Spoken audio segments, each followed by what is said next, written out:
Hey, how are you today? Did you have a good weekend? Big day today. Boy, good morning. You're on Swap and Shop. Good morning, Bart. How are you? I'm doing great. How about you? Oh, I'm doing great. Thanks for asking. I was just wondering, who sings that song about you? That's a cute little song there at the beginning. That's Charlie Pitts, the singing barber here in town. Oh, well, you know what? I want my grandson to hear that. Can you just play that again real quick? Well, I can't play it right now, but we'll... I'm just hoping you could play it again real quick. Okay, well, let's see if we can get just a little bit of it here. Bart, need Mustang parts? I got a car. Car won't start. There you go, just a little taste of Charlie there. Why'd you stop it? We'll get more of it maybe tomorrow. Go ahead and play the rest, pretty please. Can you play more of the song? It had to be his Charlie fix for the day. It is a neat song. It really is. Good morning. You're on Swap and Shop. How are you today? Good morning, Bart. Good morning. I have to agree with that old lady. That is a great song. I tell you, it is amazing how people have remembered it over the years. So, Bart, if you don't mind, I'd like to take a crack at that song. Okay. Okay. Bart, I got a ball from Tom Seaver. It smells like fish because it was stuck in my wife's beaver. Okay. Good morning. You're on Swap and Shop. Bart? Yes. I got something for sale. Okay. I got a washing machine and a garbage pail. Oh, fantastic. And we have some folks playing games with us today. They think it's funny to have our lines all tied up now. And you'll beat them to their little game there. Good morning. How are you today? Bart? Hey. Please play that song, because when I hear your name, I stroke my slump. You're continuing to call, and we're going to continue to hang up on you. You go out and play in the traffic. Good morning. You're on Swap and Shop. Hello, Bart. Well, good morning. How are you today? I'm selling seeds for your lawn. Seeds for my lawn. And an old butt plug. Selling what did you say? With a bunch of gay porn. Okay. That is our Sirius friend. They're calling in from Sirius Satellite. I'm not sure why. Good morning. You're on Swap and Shop. Bart? Yes, sir. You got a deal you can't miss. I'm selling my grandpa's pants because they smell like piss. Wow. I tell you, I thought that was a real surprise. Boy. We have time for one more call, and that is you. You're on Swap and Shop. How are you today? Bart, what do you think of this cold? I think it's cold. Absolutely. I got 3 used quilts and 2 black dildos. Wow. That's the same. By the way, we do have your phone number, and we do have some information about you, and a picture of you on the Internet, as a matter of fact. So don't call again. And that's going to do it for our program today. We thank you for listening. Hope you have a super rest of the day. Bart, I got 4 ponies. I need to get rid of them. I've had them for sale for about 4 years now. Hello there, Swap and Shop. Can I help you? Great show. I have something for sale. Yes. I have a $25 gift certificate for Tim Hortons Coffee, and I would like $50 for that. Well, who's going to pay $50 for a $25 gift certificate? Well, hopefully there's somebody out there. It's a nice card. It's nice and shiny. It's brand new. Oh, really? I like to make a profit on it. Well, I'm sure you would. All righty, so let's put that up, please, for $50. If you want, I don't care. Would you like to buy it yourself? No. Yeah, well, I think I'd be doing a little bargaining on the call. At least you kept me entertained today. Oh, I don't understand the entertainment. I'm just looking to make a buck like anybody else. Oh, I don't mind. Listen, you can charge anything you want for anything. If someone's willing to pay it, I'm more than happy to put you on the radio. All righty. Can you read that back to me, please? No. Why is that? Well, I didn't type it down. Oh, well, let's go through that again. No, I don't think so. I think we're going to get on to real people now. Thanks for the call, though. It was entertaining. I'm as real as they come. Hi there, Swap and Shop. Can I help you today? Oh, hi. Good morning. I got 4 shiny new quarters. Okay, gotcha. And I'm asking $57 for that. Okay, sure. And I was going to take 90, but I'm feeling a little friendly today. Oops, I think we lost that one. Hi there, Swap and Shop. Can I help you? Gallon of gas, $200. Hey, listen, Sal, Richard, whichever one of you are here, I don't mind you calling once in a while, but if you're going to call, at least call with the accent from the place you're calling from. I mean, please, what are you guys. talking about? Anyway, I'm going to sell a gallon of gas for $200. Put it up. Anyway, thanks a lot for calling. I do appreciate the call. Like I said, I need a good laugh sometimes in the morning, and you're certainly providing me with one. So take it easy, and I hope it's not raining where you are. Hello, Swap and Shop. Can I help you? Yeah, those pole smokers, Richard and Sal, don't you put up with them pranksters. Oh, my God, you guys are good. Well, Most people can't get through that fast, but you guys are just lickety-split. Thanks a lot for calling again. And believe me, they're not going to bother me that much. And if you get a chance, say hi to Howard for us. Thanks a lot. Hello. Bye-bye. Doing your Colo 21. You're on Radio. You're on the air. Good afternoon. I have the 48 to 20 roll top desk, golden oak, and I'm asking $30. And somebody wants it. They can Jew me down, You think so? as they say in the vernacular. All right. And then the number you can reach me at is 76. Okay. Thank you. Good afternoon. You're Colo 22. You're on Radio. You're on the air. Well, how are you today? I'm doing well. How about you, sir? Good. You sound great. Show's really good. Thank you so much. Hey, listen, just between me and you, I know you're broadcasting on the radio, and you had a fella on before. You just got to be careful. He's talking about, he used the phrase Jew down, and that comes off anti-Semitic, and I don't want us Christians coming off that way. I understand that. I'm sorry that happened. Fred, tell him we love the Jews. We watch Seinfeld and eat bagels every morning. I got it, Ethel. Yeah, well, I think his item should be removed because we don't... We drink that Jew wine, Manischewitz, Fred, tell him. That's right. We drink Jew wine, Manischewitz, and us Christians don't believe in condemning the Jews like that, and I'm not saying that fella did that, but Jewing down somebody, that's disgraceful. Tell him about Morty Goldberg, our Jewish accountant. We love him. He's a wonderful accountant, Jewish fella.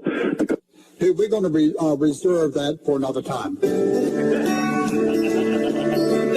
I'll take a little break here. Back in about 3.5 minutes with more of your phone calls when Radio returns. Do we have any calls?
Well, good afternoon, and welcome into Tradio. And good afternoon, you're our first caller today on Tradio. You're on the air.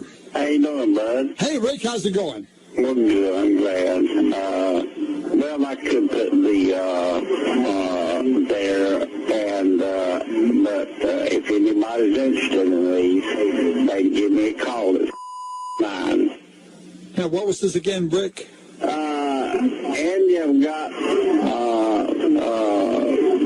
I've got the general, and I also have and anybody interested, they can give me a call at 9. Okay, now we and I've got for sale. Rick, gotta go. Okay, Rick, gotta go. You can reach me at 6. Thanks, Rick. Gotta go. Good afternoon. You're caller number 2. You're on Tradio. You're on the air. Hello, Mr. Sir. Hey, Rick, again. Somebody called me for one of those papers, and I lost the number. If you'll call me back, I'll get one to you. Okay, now, Rick, what is it you got for sale? I've got the papers that go with it. What are you talking about? And I've got for sale, and you reach me at 9. Okay, thanks, Rick. Good afternoon. You're caller 3. You're on Tradio. You're on the air. Andrew. Hey, Rick. I have not been on that radio station today.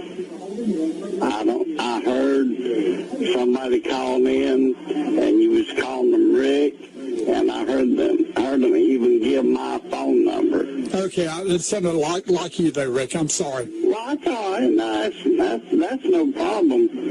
I would just like whoever who did it come in and admit it to me, but bring an ambulance, because you ain't going to be able to walk out. All right, Rick. I appreciate you calling and letting me know, okay? Okay, bud. All right, take care. Thank you. Good afternoon. You're caller 4. You're on Tradio. You're on the air. Boy, them are fighting around today, aren't they? I'm telling you. How you doing, bud? Doing good. How about you? No, I'm doing all right. Andy. Yeah. And you've got, I've got the general, and I also have, Good afternoon. You're caller 5. You're on Tradio. You're on the air. Andrew. Hey, Rick. How you doing? How you doing, bud? I'm doing great. I would just like whoever who did it come in and admit it to me, but bring an ambulance, because you ain't going to be able to walk out. Okay, let's forget it. It's already done, over and done with, okay? I have not been on that radio station today. No, okay. I believe you. I heard somebody call in, and you was calling them Rick. We'll say what now? And you've got, I've got the general, and I also have, and anybody. However, I shall return with more of your phone calls when Tradio returns. Welcome back. We've got a couple minutes left with Virginia's Lieutenant Governor Bill Bolling. If you have a question or comment for the Lieutenant Governor, back to the phones. Good morning. You're on the air with the Lieutenant Governor. Hello, I'm on hold to speak to the governor, please. Lieutenant Governor Bolling is right here. Oh, well, I'm sorry. I thought I was still on the hotline there. No, you're on the air, sir. Oh, gee, hold on. Actually, my wife has it. Ethel, the governor's on the phone. My wife's she's right. Coming. She's got the question. I apologize. That's okay. We love you, Governor. Jesus get off the toilet. The governor's waiting for you. I'm coming, Fred. Hold on, here she comes. Okay, it's the... Nick, hurry up. Hold on, here she comes. Grab the paper. I got a paper here. Hey. Okay, I'll tell you what. Here we go. Here she is. Hold on. Hello? Is he still there? Yes, Ethel. Oh, hi. Good morning. Good morning. Yeah, hi, Governor. I want to ask Hi, it's the you. Lieutenant Governor. What's your question? I got it written down here. Dozen eggs, meow mix, Metamucil. Oh, my is goodness. going on? I'm sorry. I got the wrong paper. Fred, you gave me the grocery list. You grabbed the wrong paper, you dumbass bitch. No, I'll tell you what. You go ahead and put everything together, and we'll get back to you. The time is 10:30. Americans like to spy on Americans, like to use illegal wiretappings to invade our privacy. Democrats protect the privacy of Americans, because that's what Democrats do. Do you see where I'm going here, folks? What's the mystery with the Democrats' message? Okay. Hello, you're on the air. Hello? Hello. How you doing? I'm doing good. Yourself? Oh, I'm doing great. Love your show. Thank you. Hey, I had a quick question. Sure. Hello? I'm here. What's the question? What's your position on goat fucking? Oh, my goodness. See, that's what we got to get beyond, folks. I dreamed I was there in hillbilly heaven. Oh, boy, that's a good one, too, by the late, great Tex Ritter. Hillbilly Heaven. Man, that was a good one. Good morning, Swap and Shop. Good morning, Jim. morning. How are you? All right, thank you. I'm here with my wife, Ethel. Hi, Jim. And we just want to say that, we go through the Internet. We've been on Craigslist. We check the classifieds, and we've never found a situation where there's a swap right on the radio. So we're really excited about this. Well, thank you so much for listening. Well, you're very welcome. And we'd like to do some swapping today, if that's okay. All right. We're primarily looking for other couples to swap. Ethel likes African Americans. Yeah. Oh, boy. And good morning, Swap and Shop. Yes, I got a black rooster for sale. A black rooster. Yeah, and my number's 14. All right, thank you. Thank you. Bye now. Good morning, Swap and Shop. I had a quick number to ask for the guy that said he had the rooster for sale. Yes. I'm looking for a black cock. Well, good morning, Swap and Shop. Good morning, Jim. How are you? Doing fine. You okay? I'm a bit confused today. I love your show. I've been listening for quite a while. What exactly is going on today? Is this true that is there a couple swinger swap? Okay. And good morning, Swap and Shop. Good morning. Good morning. As far as music, Boxcar Willie. Oh, yes, I love that Boxcar Willie. We lost him way too early. Yeah, he's a good one. He surely was. Well, thank you so much for the memories. All right, thanks. Okay, bye now. All right. And good morning, Swap and Shop. Yeah, good morning. That feller was just having memories of Boxcar Willie. Yes. Yeah, I'd be interested in that feller putting his Willie in my box, actually, if I can get his number. Ooh. Okay, let's see who we have here. Good morning, Swap and Shop. I'd like to make a good, clean comment if I could. All right. We don't need that on that. You are right. Some people, that shows their stupidity. I don't know why they speak up in short. Well, I mean, that's a good program. It's the best one I've ever heard, and people like that just run it for everybody else. They do, and I appreciate your comments on that. It does show their stupidity, I tell you. But you need to get a caller ID, and people do that right there, just go up and prosecute them. You're right there. Exactly. Well. But anyway, thanks for the call. Good morning, Swap and Shop. Well, good morning, Jim. How are you? Doing okay. Yourself? Good, good, good. This is Lester Green. It's a pleasure to be on the show. I'm looking to swap my big black penis with that couple that called in so they can give me a call. I appreciate it. I didn't know you guys swap couples. But, and that's going to be our last call. Good day, everyone. I dreamed I was there.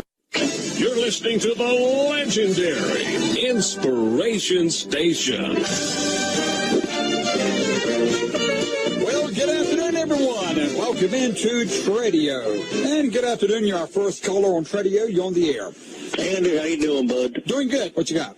I have a Black & Decker 2-slice toaster. I really don't know the price. I got it as a gift, and I'll give you the serial number if anybody's listening. If I got a pen handy. Okay. It's 7, Z as in zebra, 5 again, 6, 0, 0, and then the letter P as in Peter, 2, 4, 3, 1, 1. W as in wagon. Okay, let's... He woke up. So hold off on the serial number until they call you, okay? Well, yeah, I'm almost done here. I just got 8009862. I just need your the price and the telephone number. Okay, and then G as in George. Sir, okay, this is... 75. Okay, if they want to know, they'll call you. Now, let me have your number. And yeah, I'll finish the number like you said. It's 23, and it's LL. T is in, Sir, I guess, Tommy. That's enough. 78. I need your telephone number. The number, yeah. G is in George. Okay, that's enough. Good afternoon. You're caller number 2. You're on Tradio. You're on the air. Howdy, Andy. How you doing, sir? Jeez, that guy with the toaster sounded like one of those hippies who toasted his brain on grass. We won't go any further.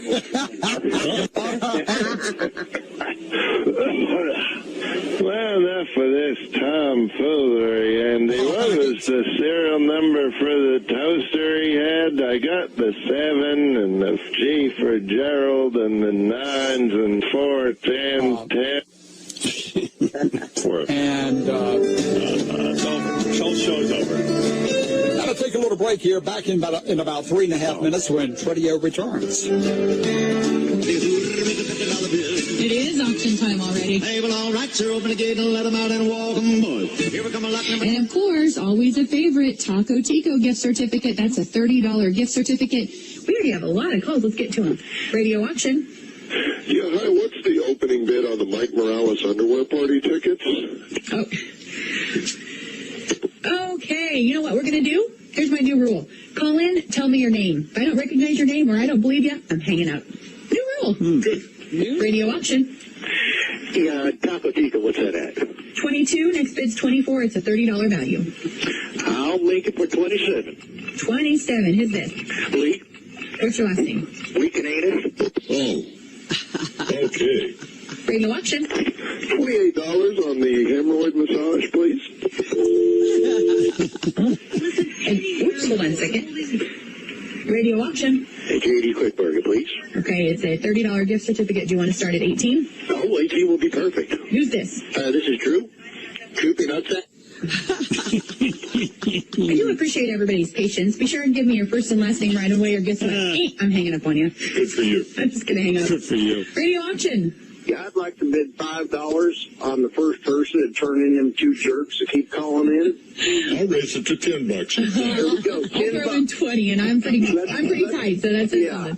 Hey, guys, it ain't funny. I don't know who you are, but I bet somebody's going to turn you in. Uh-oh. Well, I appreciate it. And we do have... I'm sorry, Lisa. This is a bunch of crap. Hey, thanks, buddy. I appreciate it. Bye-bye. Lisa. Radio auction. Hi, this is Anita. I want to make a bid for Hometown Tires. Anita, what's your last name? Rim job? Guess what?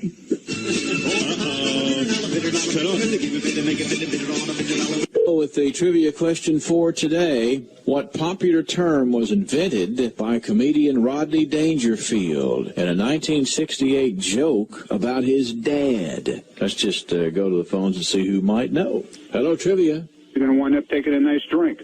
No, it's not right. Whatever, dude. Trivia. Redheaded stepchild? No, that's not right. Who knows? Invented this term in a joke he told in 1968. Trivia. Maslow Gerziewicz? No, that's not right. That was Evil Dave. Should have put my brain in gear before opening mouth. Hello, trivia. Musculature. No, it's not right. Hello, Trivia. Who's in Skimvitz? Let's go to the phones. Hello, Trivia. 4 inches is fine. No, that's not right. Asshole. Call. Trivia. A workaholic. That's it. He said my dad was a workaholic. Every time he thought about work, he got... All right, we got that off. I got some very interesting stuff here. I got a flash. Hello? Yeah, you know how you're always asking for scientists and people to work for NASA to call in? Yeah. Well, I actually worked for NASA for 3 years. 97 to the year 2000. Thank you very much, sir. Thank you. Thank you. Oh, I got a call. Screwing a moon rock. I'm telling you, my audience, it's following me. I can't take it. All right, now what do I got for you here? All right, I'll pick it up. All right, how are you? Artie, how you doing? I don't know. I'll find out. Tell me. Hey, I'm a scientist. I work in near Manhattan. All right. I got a slight problem. I got my cock stuck in a beaker.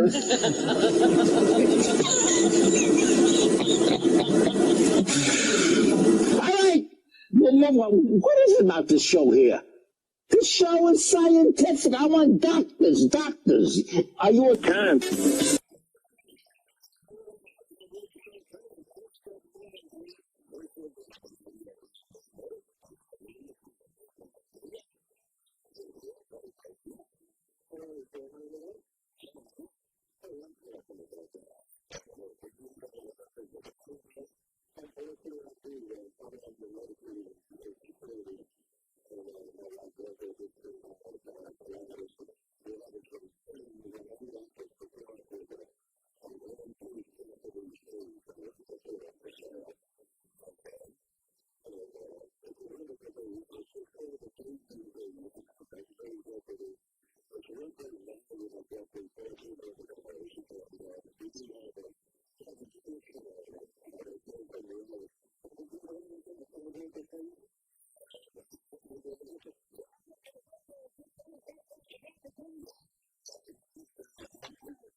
Former WWE diva Tiffany was supposed to wrestle out on the West Coast against cheerleader Melissa, and there's been some speculation that she may show up in TNA. Yeah, sorry about that, guys. I don't know what to say about that, except thanks for your unwanted comment. The stuff I think should be really, as far as the things we go forward. Excuse me, I missed what you said. I just think, with the way things are kind of going, man, I think it should be, and to kind of see how. We got one more caller we're going to try. This is the real deal. Hey, how you doing, guys? What was up with that buffoon talking about that goblin nonsense, idiot? Yeah, I couldn't agree with you more, man. So what kind of interesting stuff do you have going on today? You know, I'm a big fan of the classic wrestlers, and I wanted to ask you, whatever happened to the tag team duo, John the Boy Toucher Hine and Gary the Sleeper Delabate? What happened to those two? Trip, do you have any knowledge of these guys? Because it's a little bit these guys had a great move. Gary would jump into the ring and take a nap while he was supposed to be doing his job wrestling. And then John the Boy Toucher Hine would run into the audience and start groping all little boys, grabbing their penises and whatnot until the cops came. It seems like we lost that caller. You didn't lose him. But, Trip, man, I'm not sure what's up with these callers today, man. I think these wrestling fans have lost their mind this morning. Racial profiling or ethnic profiling. If someone looks a certain way, then that would be reasonable enough suspicion to detain them, and that's the main concern. You are watching Caribbean Classroom. Yes, caller, good evening and welcome to Caribbean Classroom. What's your question or your comment, please? Yes, hi. Thanks for having me on your show. You just mentioned racial profiling, and unfortunately, I was recently the victim of being racially profiled. I am a very light-skinned African-American man, and I was at a department store in Brooklyn. Okay. And I'm not usually racially profiled because I'm so light-skinned, but I'm also a bicyclist, and I had my bicycle shorts on, and they knew I was African-American because they could see my huge 19-inch veiny black purple-headed mule pecker, and they started following me around and started tugging at my Johnson to get me out of the store, my huge 19-inch Johnson. I got another Johnson for you. Meet me after the show. Pick up the caller ID for me, please. Pick up the caller ID. He's going to go looking for it. Anyway. So if you're in a department store and you're being followed, I mean, don't entertain that. But a good tactic is to say... No, don't entertain that. This is somebody who has nothing to do. Okay. And we're providing entertainment for him. So he figured, well, this is where he has to come in with that. No, let's go back to the we have... I'm sorry, you wanted to say something. No. I have a call. Do I have a call? Yes, I got a call. Hold on. Let's take this phone call. Yes, caller. Good evening, and welcome to Caribbean Classroom.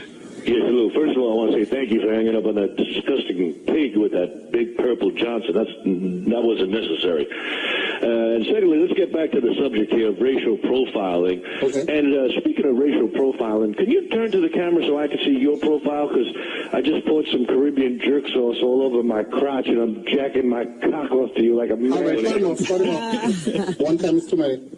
All right. Partner, go someplace else and play with yourself. Go in the bathroom, get a piece of soap, and play with yourself in the bathroom.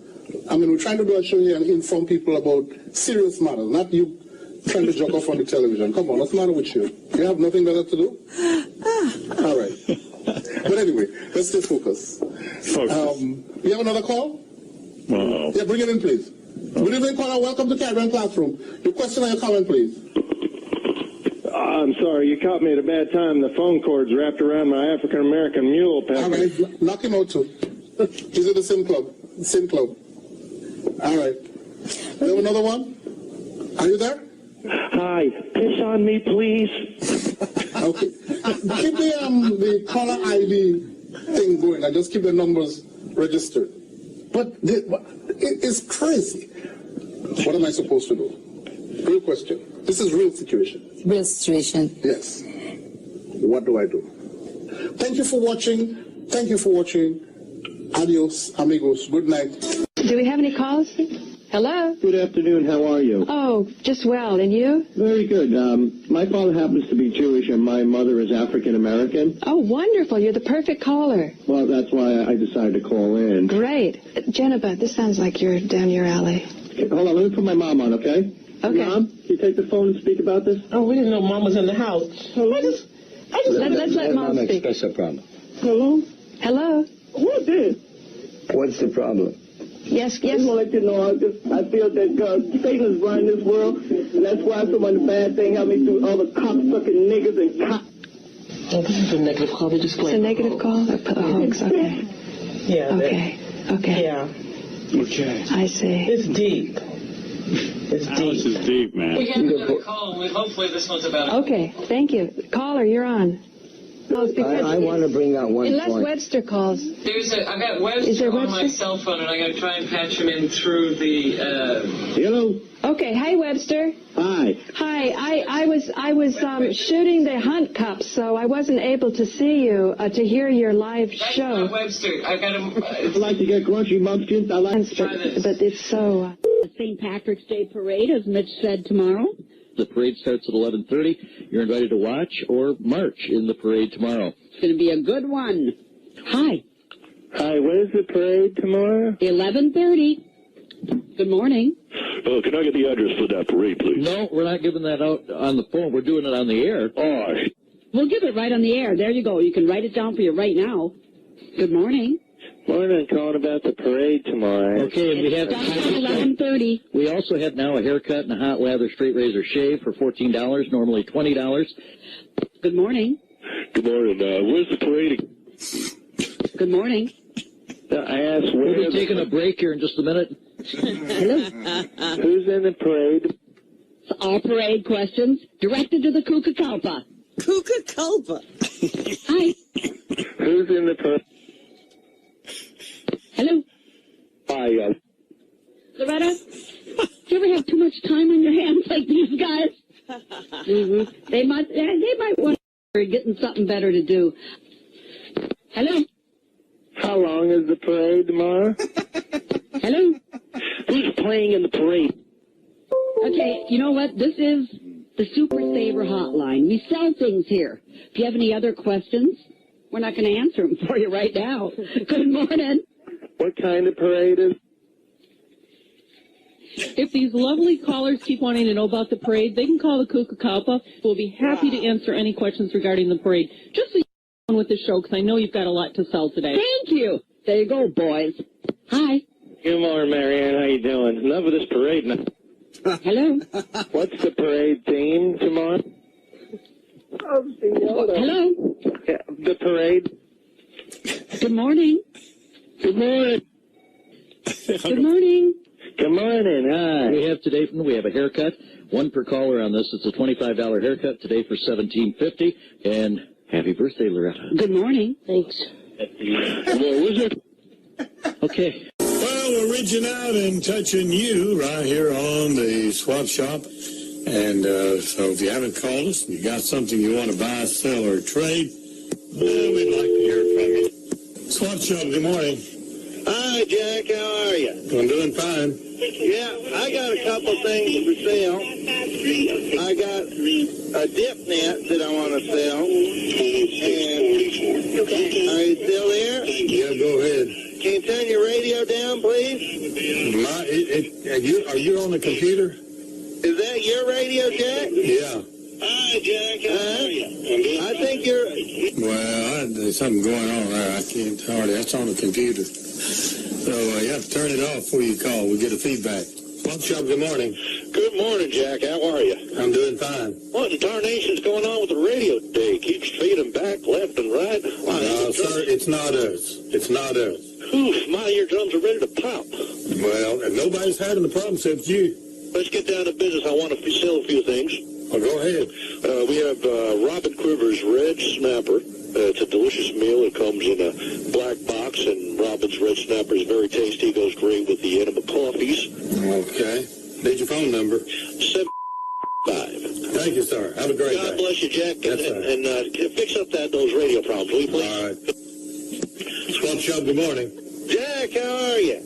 I'm doing fine, sir. I called a while ago. I think something was wrong with your computer there. Gotten some feedback or something. Sorry about that. That's all right.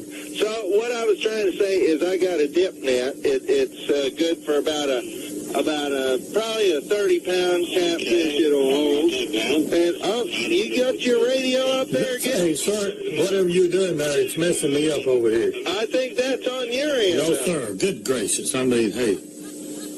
No, don't get me that. When you have a computer, you have to turn it or speakers off. If you don't, I'm going to get all kind of feedback coming back to me because there's about a 10 or 15-second delay. So you can't talk to me and run on the computer at the same time. It's almost impossible. I'm trying to explain that clearly. Right. I can't. Well, that's all the time we're going to have. Thank you for being with us here this morning. I'll be back tomorrow morning around 8 o'clock. Have a great day. Stay tuned now for the latest news. And sell and swap. And we get to those phones, shall we? Good morning. You're on radio. Morning. How you doing today? Well, howdy. How are you? Howdy. Oh, pretty good. Hey, is Paul around today? Nope.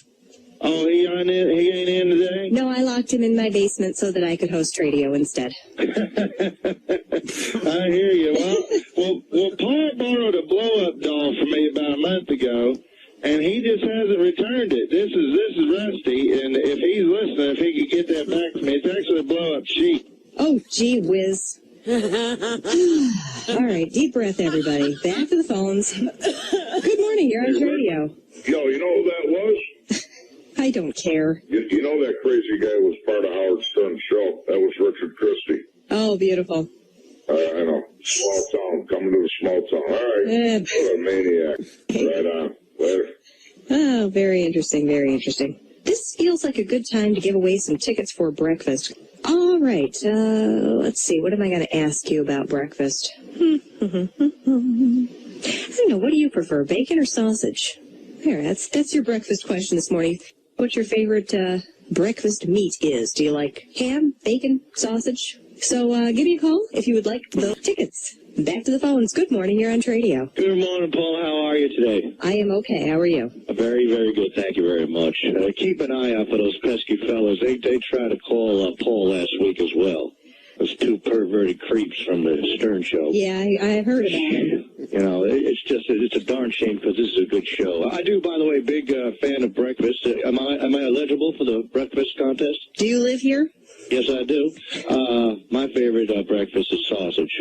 Okay. I love the sausage. I suck on it and ooh.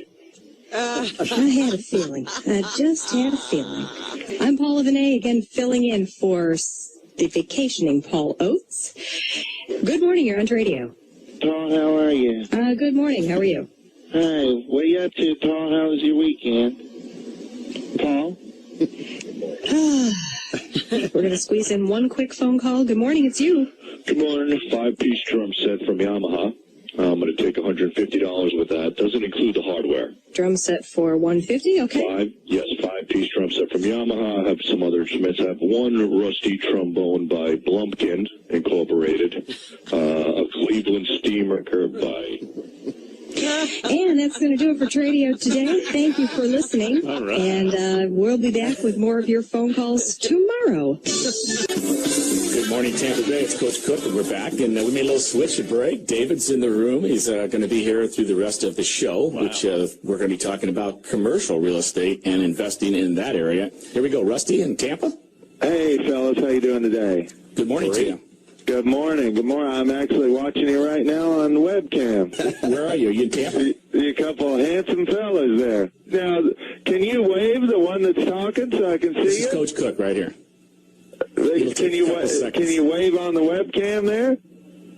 Yeah, we're here. We're here. You'll see it in about 7 seconds, though. Oh, you got a little bit of a delay on the webcam? Yeah, and what's on your mind today? Well, can the other guy... Oh, now I see you waving, I think. Okay. Can the other guy wave real quick? Yeah, do you have a question for us? Uh-huh. What's your question for the coach? Hold on, I was just watching the webcam. How you doing, Coach? Yeah, you want to turn that put your radio off while you're on the phone. Oh, it's off, but I got the webcam on. I got the sound turned down. Well, that's great. Are you in Tampa? Yeah, I'm here in Tampa. What's on the table there on the webcam, though? What's all the papers and stuff you guys got in front of you on the webcam? Your papers and stuff. Is that real estate stuff? Yeah, we try to keep up on the news. What's going on with you? Oh, okay. Is that newspapers? It looks like some articles or something there. Okay. Do you have a real estate question for us this morning? I was wondering, I have an acceleration clause on an adjustable rate mortgage with an adjustment date of an amortization schedule with an annual percentage rate of 10% and the appraised value on an assumable mortgage with a balloon mortgage and balloon payments, so does that mean bankruptcy bill of sale with biweekly mortgage and on a bridge loan with a buy-down call option and a cash-out refinance, a certificate of deposit. Yeah, I think the cell dropped out. So he'll have to come back with a little stronger cell phone. I'm not sure what's going on out there. We'll be right back after. Your take on text messaging someone that you like. Hello? Hi, how are you ladies doing today? Good. I see that you're from Florida, Richard. Yes, how are you doing? God bless. Okay, so what's your story?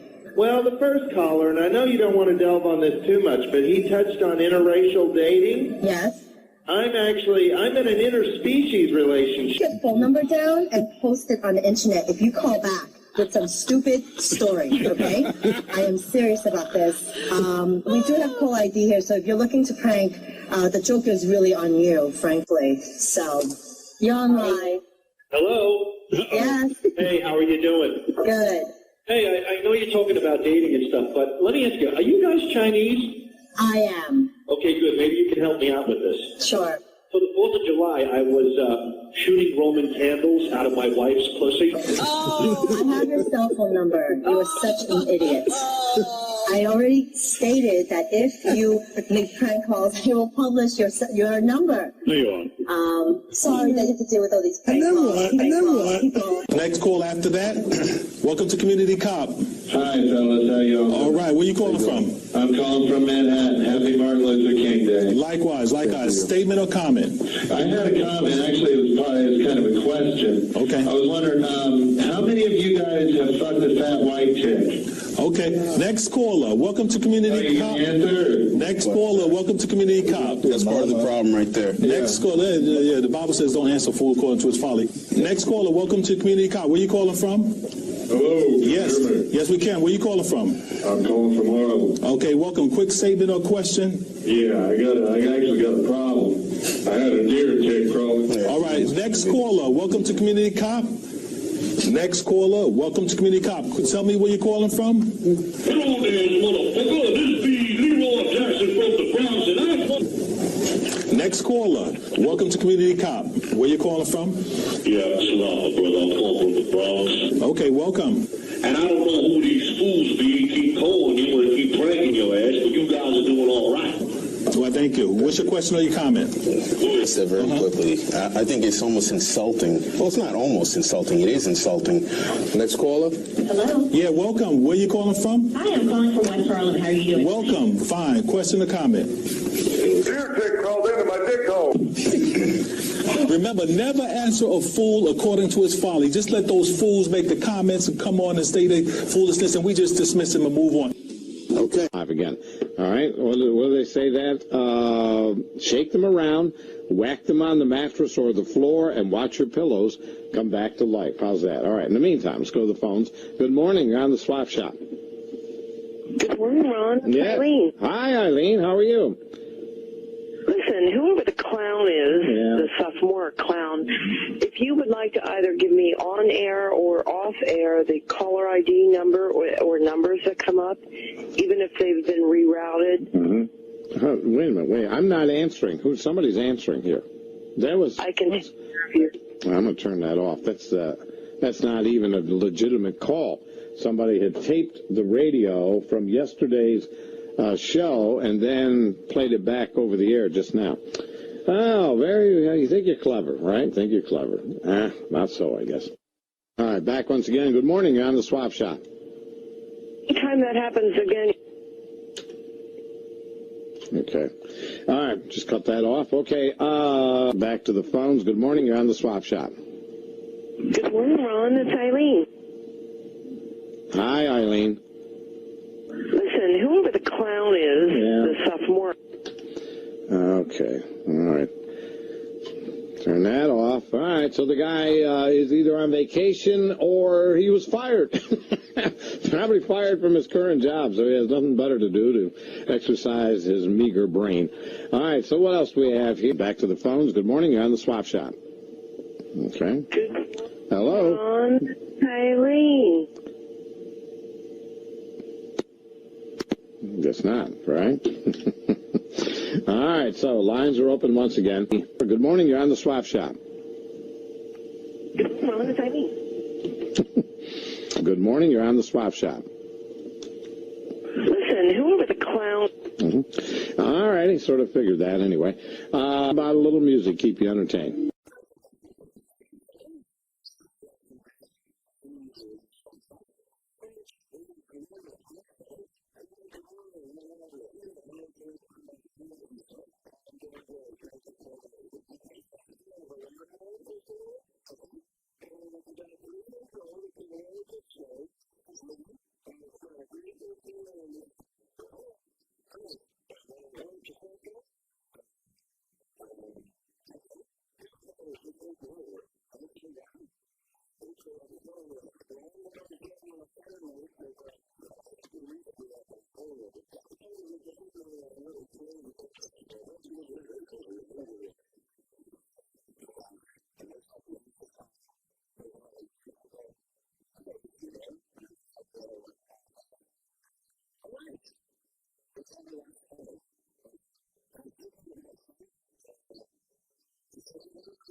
I just know that you just can't do things like that and expect that there's going to be backlash. So you enjoy Eric in your private life? Yeah, but nobody calls me Eric. There you go. I don't know. It was foolish. Fair enough. Next question's from Ryan R. Ryan asks, I'd like to know how you managed to keep your family off the air in private. Did you have a talk with Howard? No, I did not have a talk with Howard. It just organically is one of those things that I don't really bring up unless, of course, it's just, average, regular conversations. I mean, look, Howard has kids. He didn't always trot them out for the world to see. Gary has kids. He may mention them from time to time, but it's one of those things that I think Howard understands. That family is special and family should be kept separate. It's kind of like the mob. It's like you keep your family out of it. Nobody gets attacked when it comes to your family and stuff like that. As for me, I'm fair game. Question from Adam J. Adam asks, will we ever hear or see King Norris live on the show? I don't believe you'll see King Norris live on this show. We have done some things where we play out. There was a thing on Fuse TV. You can go on YouTube and look for this. If you really want to see King Norris play, that's where you can see an appearance. It was a memorable night. I think we did it live, and I think you your pants as you're doing it, but it was a lot of fun, I gotta tell you. And who knows, maybe you'll see me doing music somewhere. I just don't know where yet. Maybe in the subway, maybe on the web, I don't know. But I've got some songs kicking around that I kind of want to share with the world. It's not necessarily King Norris music, so We'll figure it out. I'll get it to you somehow, if you're interested. We're all interested. Question from Marlon M. Marlon asks, as the question from Michael J. Michael asks, F, marry, kill. Beth, Mary Delabate, Elisa Jordana. Explain why. I'm not touching that one. Well, you can have to. No, you can't flake out of an F, marry, kill. That's a landmine. Come on. I'm not stepping on that. Well, nope. Not happening. Not in this lifetime. Not in any other lifetime. How about I enjoy them all. They're wonderful, wonderful people. I can tell you right now, I'm not killing anybody. Okay. Like How about just the Mary? I'm like a Buddhist. You know, actually, you know what? I'd like to be a Mormon and marry all three of them. Listen, that's a solid answer. Brian S. asks, what started the Rainbow Room argument? Can you finally reveal what the argument was about? I can't tell you what the argument was about. Because quite honestly, I probably had a couple of drinks in me. Okay. However, at the time, nobody realized this. My wife and I were separated. And we were trying to work things out. And Jackie and Nancy were celebrating, of all things, their anniversary. And they invited us. They thought it was a very special evening. And like, I'm like, oh, I don't know if we should go to this thing. And my wife was saying, look, they're friends. It's their night, et cetera, et cetera. We were feeling, and we didn't want to let anybody know on the show that we were having difficulties. Yeah. And we were. And to this day, I'm still not sure what those difficulties were. But we're back together and everything's hunky-dory. Anyway, it was probably not the best thing to do considering our emotional matrimonial state at the time. Okay. As Jackie and Nancy got up to dance, I think I was kind of pressing, why aren't things working out? Why, like we're going to solve, our marital problems, with me being half drunk in the middle of a public place with people watching, et cetera, et cetera. And it went very bad very quickly. And the only thing that I could do at that point in time was just, you know what? I'm upsetting her. I'm ruining the evening. I got to walk. And that's what I did. So any other stories that you may have heard of that evening of me throwing things, not true. Me trying to hit somebody, not true. There was some allegations made that I can tell you right now. I may have been looped, but other than being clumsy and loud and stupid, that's as far as it went. Good to know. Thank you for shedding light on that. Question from Tony N. Tony asks, where do you think you would be today if you and Howard never crossed paths? Man, that's almost like one of those things like a Jimmy Stewart movie or something like that. Every time you hear a bell ring, Sal drops his pants. I don't know where I'd be today, I'll be honest with you. It was a happy accident that it all went down. I mean, in a million years, I never thought that I'd be where I am today in New York.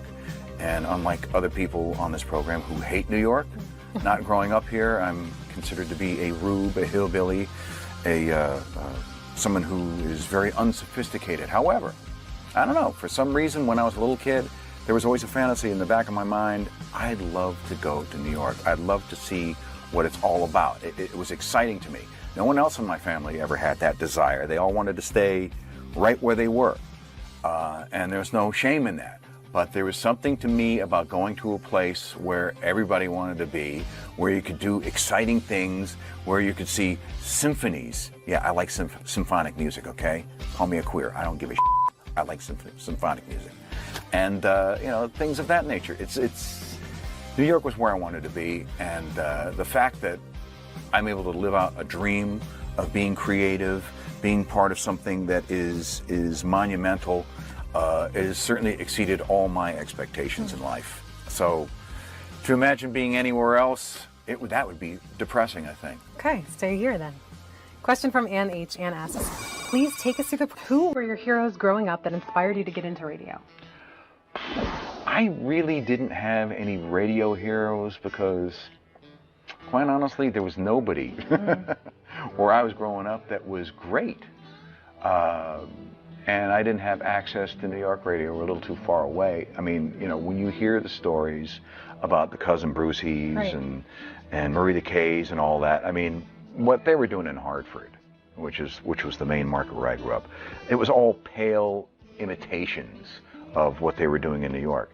I mean, I think there were some times when they would actually, like, especially during the era of the Beatles, you know, it's like New York stations would get the Beatles record before Hartford. I mean, Hartford's a 35th, 36th market. So it's going to be like, you know, it's like by Wells Fargo Stagecoach. We'll get the record like 3 days later or something like that. But you had some guys who wanted to be aggressive, so they might actually drive into New York, tape it off the radio, and then drive it back and then play it on the air or something like that. And occasionally you would hear like WABC. Oh, somehow that wasn't supposed to be on their airway, but they wanted to get every ounce of that song on their airways before before they had to fade it out or something like that. So there was nobody really there. I mean, Bob Steele. Look up Bob Steele. I'm not going to bore you with who Bob Steele was. The only other guy I could think of was a guy by the name of Sandy Beach. And all he did was laugh. He had this laugh that kind of sounded like a dolphin going through a prostate exam. And that was his thing. You know, he didn't really say anything particularly witty. He was like, you know, I'm Sandy Beach. And believe it or not, I think he's still around. I've actually, you know, gone on the internet a couple times. Okay, here he is in Buffalo. Okay, here he is in some station in Long Island, and it just looks depressing because, you know, when you're a kid, you're listening to the radio and it sounded like an exciting world, and you imagine that these people are larger than life, and to find out they're like in some hole in Dubuque is just very depressing. I mean, what we do here is just amazing. You know, it's like that's what we do here is above and beyond what radio should be. This isn't real radio. This is an anomaly. If you could only save one of these two from dying, your choices are Jackie or Stuttering John. Who do you save? Please explain why you would like to see the other person not saved. Slam dunk. What do you got? Jackie Martling. Jackie Martling, you know, in spite of the fact that maybe, you know, we've had our moments or whatever. I mean, you know what? We were very close personally off the air. Our wives, when he was married to, whoever he was married to, were very close. Jackie and I, when he wasn't complaining about everything, was a fun guy to hang around with. John, you know, I'm not going to get too down on him because that makes me look like a, you know, like a malcontent or something like that. You know, I don't hate John. Everybody has, oh, you hate John, blah, blah, blah, you're jealous. And it's like, no, it has nothing to do with that. I just didn't particularly like his work ethic. You know, I think he got a lot from this show without really doing a whole hell of a lot. And that has nothing to do with where he ended up in his life.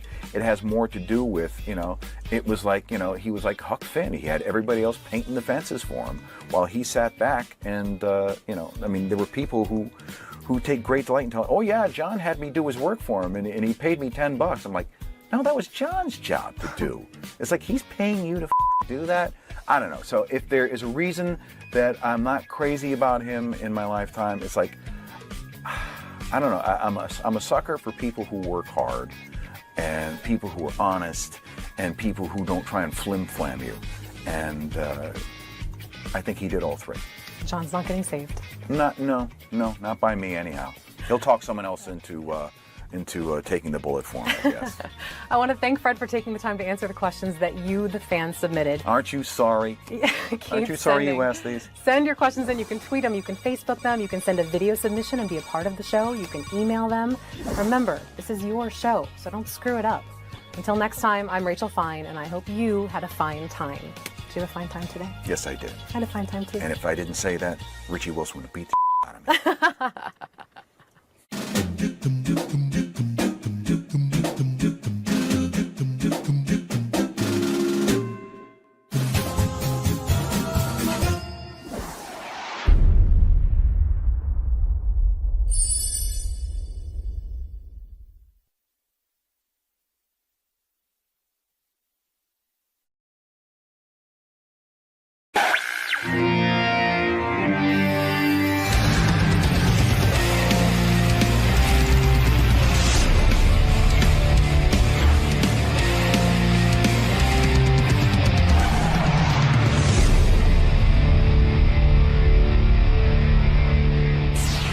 How you doing, Tom? I'm well. Good morning.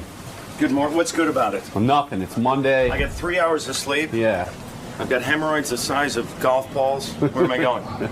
I should say bad morning to you. It is a bad morning. Right here. Screw morning. I'm a comedian. What am I doing up at this hour? I know. This is wrong. This is not right. So how are you feeling, Tom? I mean, I know you've gotten to know Howard a bit through America's Got Talent and your run on that show. Yeah. So how do you anticipate this going, making the transition to the studio? I think it's going to be kind of like having warts burned off your penis. It's going to be painful. There's going to be some blood. Not looking forward to it, to be honest with you.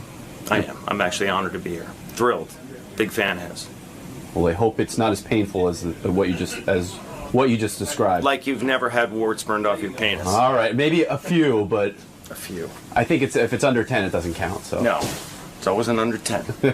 All right, man. We'll see you in the studio. Thanks, buddy. All right, thanks. Yeah. All right. Tom Cotter was on America's Got Talent. I am a judge on America's Got Talent.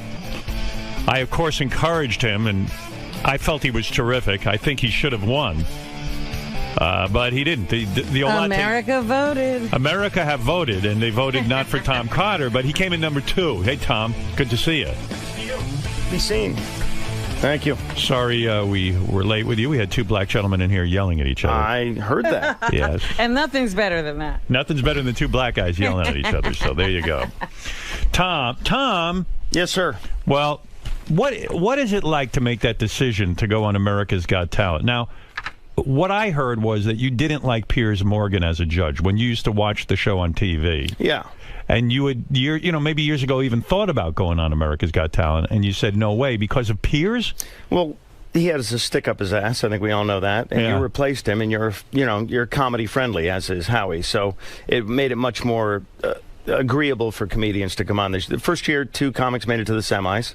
I credit you guys with that. Right. And, making it to the finals first time, that's all because of you and not because of him. Well, I'm glad to hear that because, I'd like to think that maybe I had a positive influence and that maybe people showed up that wouldn't normally show up because they would think that I would be friendlier to them. Absolutely. Yeah. Piers hated comics. I think he had his, funny bone surgically removed as a child or something. He's a bitter man. Could it be a difference between the British sense of humor and the American sense of humor? Maybe that was it. I think he's just, I don't know who peed in his cornflakes. The guy just did not like comics. And he threw people under the bus, too. So coming on the show is a risk because it can help you. Or, they can say something nasty and set you back a couple years, which they have in the past. So yes. I was worried about that, too. Yeah, I often think about that. If I was a stand-up comic, would I go on one of these shows? Because if they blow you off early and tell you you're shit. Yeah. I mean, that could really hurt. You're not just back to square one. I mean, you got to start fresh again. You got to, dig out of that hole for the next 2 years. If you had to do your whole life over again, would you choose to be a stand-up comic? And I really want to know the truth. This year turned things around, obviously, dramatically. But until this year, I was scratching and clawing, and it's tough. All my friends have the white picket fence and the BMWs and the driveway and the 401k. And what do they do for a living? Lawyers, right? Doctors, lawyers, Wall Street guys, and, I understand it because when I got into radio, all of my friends seemed to be getting set up in life. And they, people looked at me like I was insane. I mean, I was making $96 a week, and who in radio has any kind of security, and who even gets, to make a good living in it? And it's still like that today. Most of my friends are really up Schitt's Creek because they're in radio, and now they're too old to get out of radio, and it's mind-boggling how bad the business is. And I mean, I'm lucky. I'm very lucky that I was successful at it, but it's such a bad business. It is. And stand-up, I mean, even going to these clubs and stuff, a lot of them have dried up, right? Yeah. Oh, it's horrible. Yeah, it used to be the rock and roll of the 80s, and I, of course, got in after that because I'm a moron. And then, then it started to wane. Karaoke killed it, for a while. Because every night, I started in Boston, and in Boston, there was comedy every night of the week. You couldn't take a night off. There was. So you're telling me people would rather hear some guy get up out of the audience and sing badly than hear a comic? For club owners, it was cheaper. Comics were showing up all jacked up on cocaine if they showed up at all, whereas, the karaoke machine's always going to be there. Did that make you angry when other comics don't treat it that serious? seriously and they ruin the business for a guy like you who does take it seriously and you work hard at your craft? I think the funniest guys ever in the business were the guys who were troubled and had issues. So, I can't throw stones at that. Did you ever try and go out and get troubles? I mean, seriously, did you ever try to make your life full of like Kinnison was out of control, but one of the most brilliant comics there was. Did you ever say maybe I'm just playing life too safe? I got to go be crazy. Let me get a heroin habit. Yeah, right. Did you ever try heroin? No, never tried that. Maybe you needed to. Who knows? Those guys, Richard Pryor, all the way back to Belushi, all those Tears of a Clown, they're all screwed up. They're all, Are you a screwed up guy in that sense, or do you think you're too normal? I think we all have issues. I certainly have mine. Was your issue your father? Your father was a neurosurgeon, right? Still is. He's not dead. Still alive. Let's calm down on that. And but it looked to your father, you looked like a fuck up because you were going into comedy. Yeah. And so do you think maybe that's your big issue with your dad? Well, my dad put himself through on the GI Bill, went to World War II, scratched and clawed, put himself through medical school on the GI Bill, and then put 6 kids through private school and college. And when his youngest decided to tell jokes about his crotch in front of strangers in a basement, and you were a good student. I should have pulled out. No, my dad was a brilliant guy. I was not a good student. You were not? Well, I was all right. He wanted you to be a lawyer. He wanted me to be a lawyer, yeah. Right. Do you ever look back on your life and say, I should have listened to my father, I should have become a lawyer? Because the road in comedy, because I think you're an exceptionally brilliant comic. I really meant that when I said it on America's Got Talent. I saw you one time doing a rehearsal, and they don't encourage us to watch rehearsals as judges, but I did anyway. I just watched it, and you did this amazing set. But you did it on the roll of a dice, like you used a die, and you had the Nick roll it, and it came up, and you did your set. I said, I hope he does that set. He probably, no matter what number, he's just going to do that set. It was so fucking great. Came out, the die went or something, and you pulled out a whole nother act. Or maybe it wasn't even the thing with the dice. Like you actually, in rehearsal, did a whole different act that was brilliant. And then you went on and did some other act that was really, really great. But I was like, I wish you would have done that other material because it was so brilliant. You've got a lot of material. I've been at it for 25 years, Howard. It would be pathetic if I didn't have a lot of stuff. Yes, but you were able to pull it out and bring out this great stuff, and yet you are struggling. It's crazy to me. A guy like you should be on top of the world. There are a shitload of us out there that are, below the radar, that are, that are out there. What has happened since the show? Has the show made a difference? The show has been great. This woman recognized me yesterday, and I will never forget what she said. She said, "That's him, officer, third from the left," and it felt good. She singled out like that. It's been good. Yeah, obviously, your stock goes up a little bit. You did the America's Got Talent tour, right? I did. Yeah. Well, it's not the tour. Okay. There's one show in Vegas, right? That's stationary at the Palazzo, and then there's a tour that also goes around. Diddleman's on the tour. Oh, is he? He is. The crowd loves him, right? The crowd loves Diddleman. I love Diddleman, the mentalist. Great dude. Yeah. You like him. Of course I do. Great dude. I recently had, who the hell did I have on? I had Horse on. And I know. And he said he didn't like the Sand Artist. He didn't like him as a person. Did you not like certain people backstage? Yeah. First of all, I heard that he had kind of shit on Joe Castillo. Joe Castillo couldn't have been the nicest guy. He's an unbelievably sweet guy. Right, seems like it. Yeah, and so Horse had issues with him, and I don't even know what that is. And I would equate that, and I said to my wife that if your car was on fire on the side of the road, Joe Castillo would be the first guy to pull over, and Horse would drive by, beep, and give you the finger. That's the difference between those two. And Horse, by the way, we all have testicles. I can't look away. We all watch it.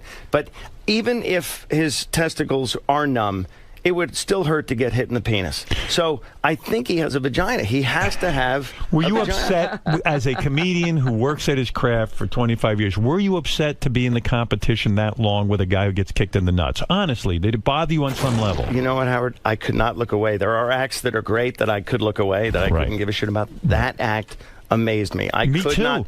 I was glued. I was cringing, but I was glued to this TV screen. I'd throw no stones at him. So you're not a snob in the sense that you said, hey, comics have, in a sense, maybe I am. Comics have such a hard job to walk out and make people laugh. But yet, we got to be honest. That guy Horse, people love him. People dug him. The crowds went nuts when he went. He was on, in my New York audition, he was on like 3 before me. That was the biggest response of the night, bar none. He was, and I couldn't even see what was going on. I just heard it. I just heard people going, "Oh!" And, I was like, wow, I got to see it. And I went home and watched it, and I was like, damn. Were you really genuinely surprised that you made it that far in the competition? Absolutely. I couldn't believe. I thought you knew all along that you were that strong. No, well, you're very kind to say that. Comics have never done well on the show. I'm going on the track record.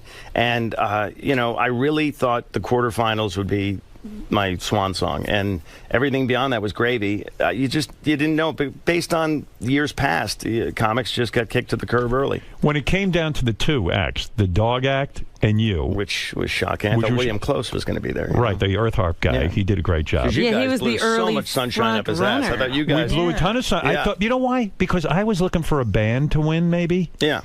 And I realized what an unusual band this guy put together. It was totally unique and original, and actually sounded good. Yeah. So I wasn't, I just thought he was terrific. Great dude, great backstory, all that whole stuff. Thing. This is what killed me, though. Howie kept saying, you got to step it up.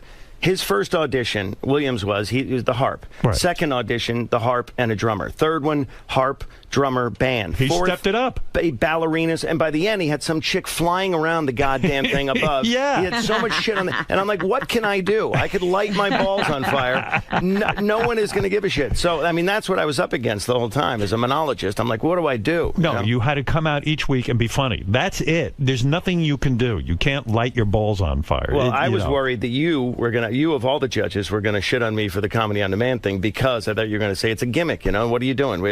Tell your jokes. So I thought you showed off, and it just showed the depth of your material. I thought it was a brilliant move.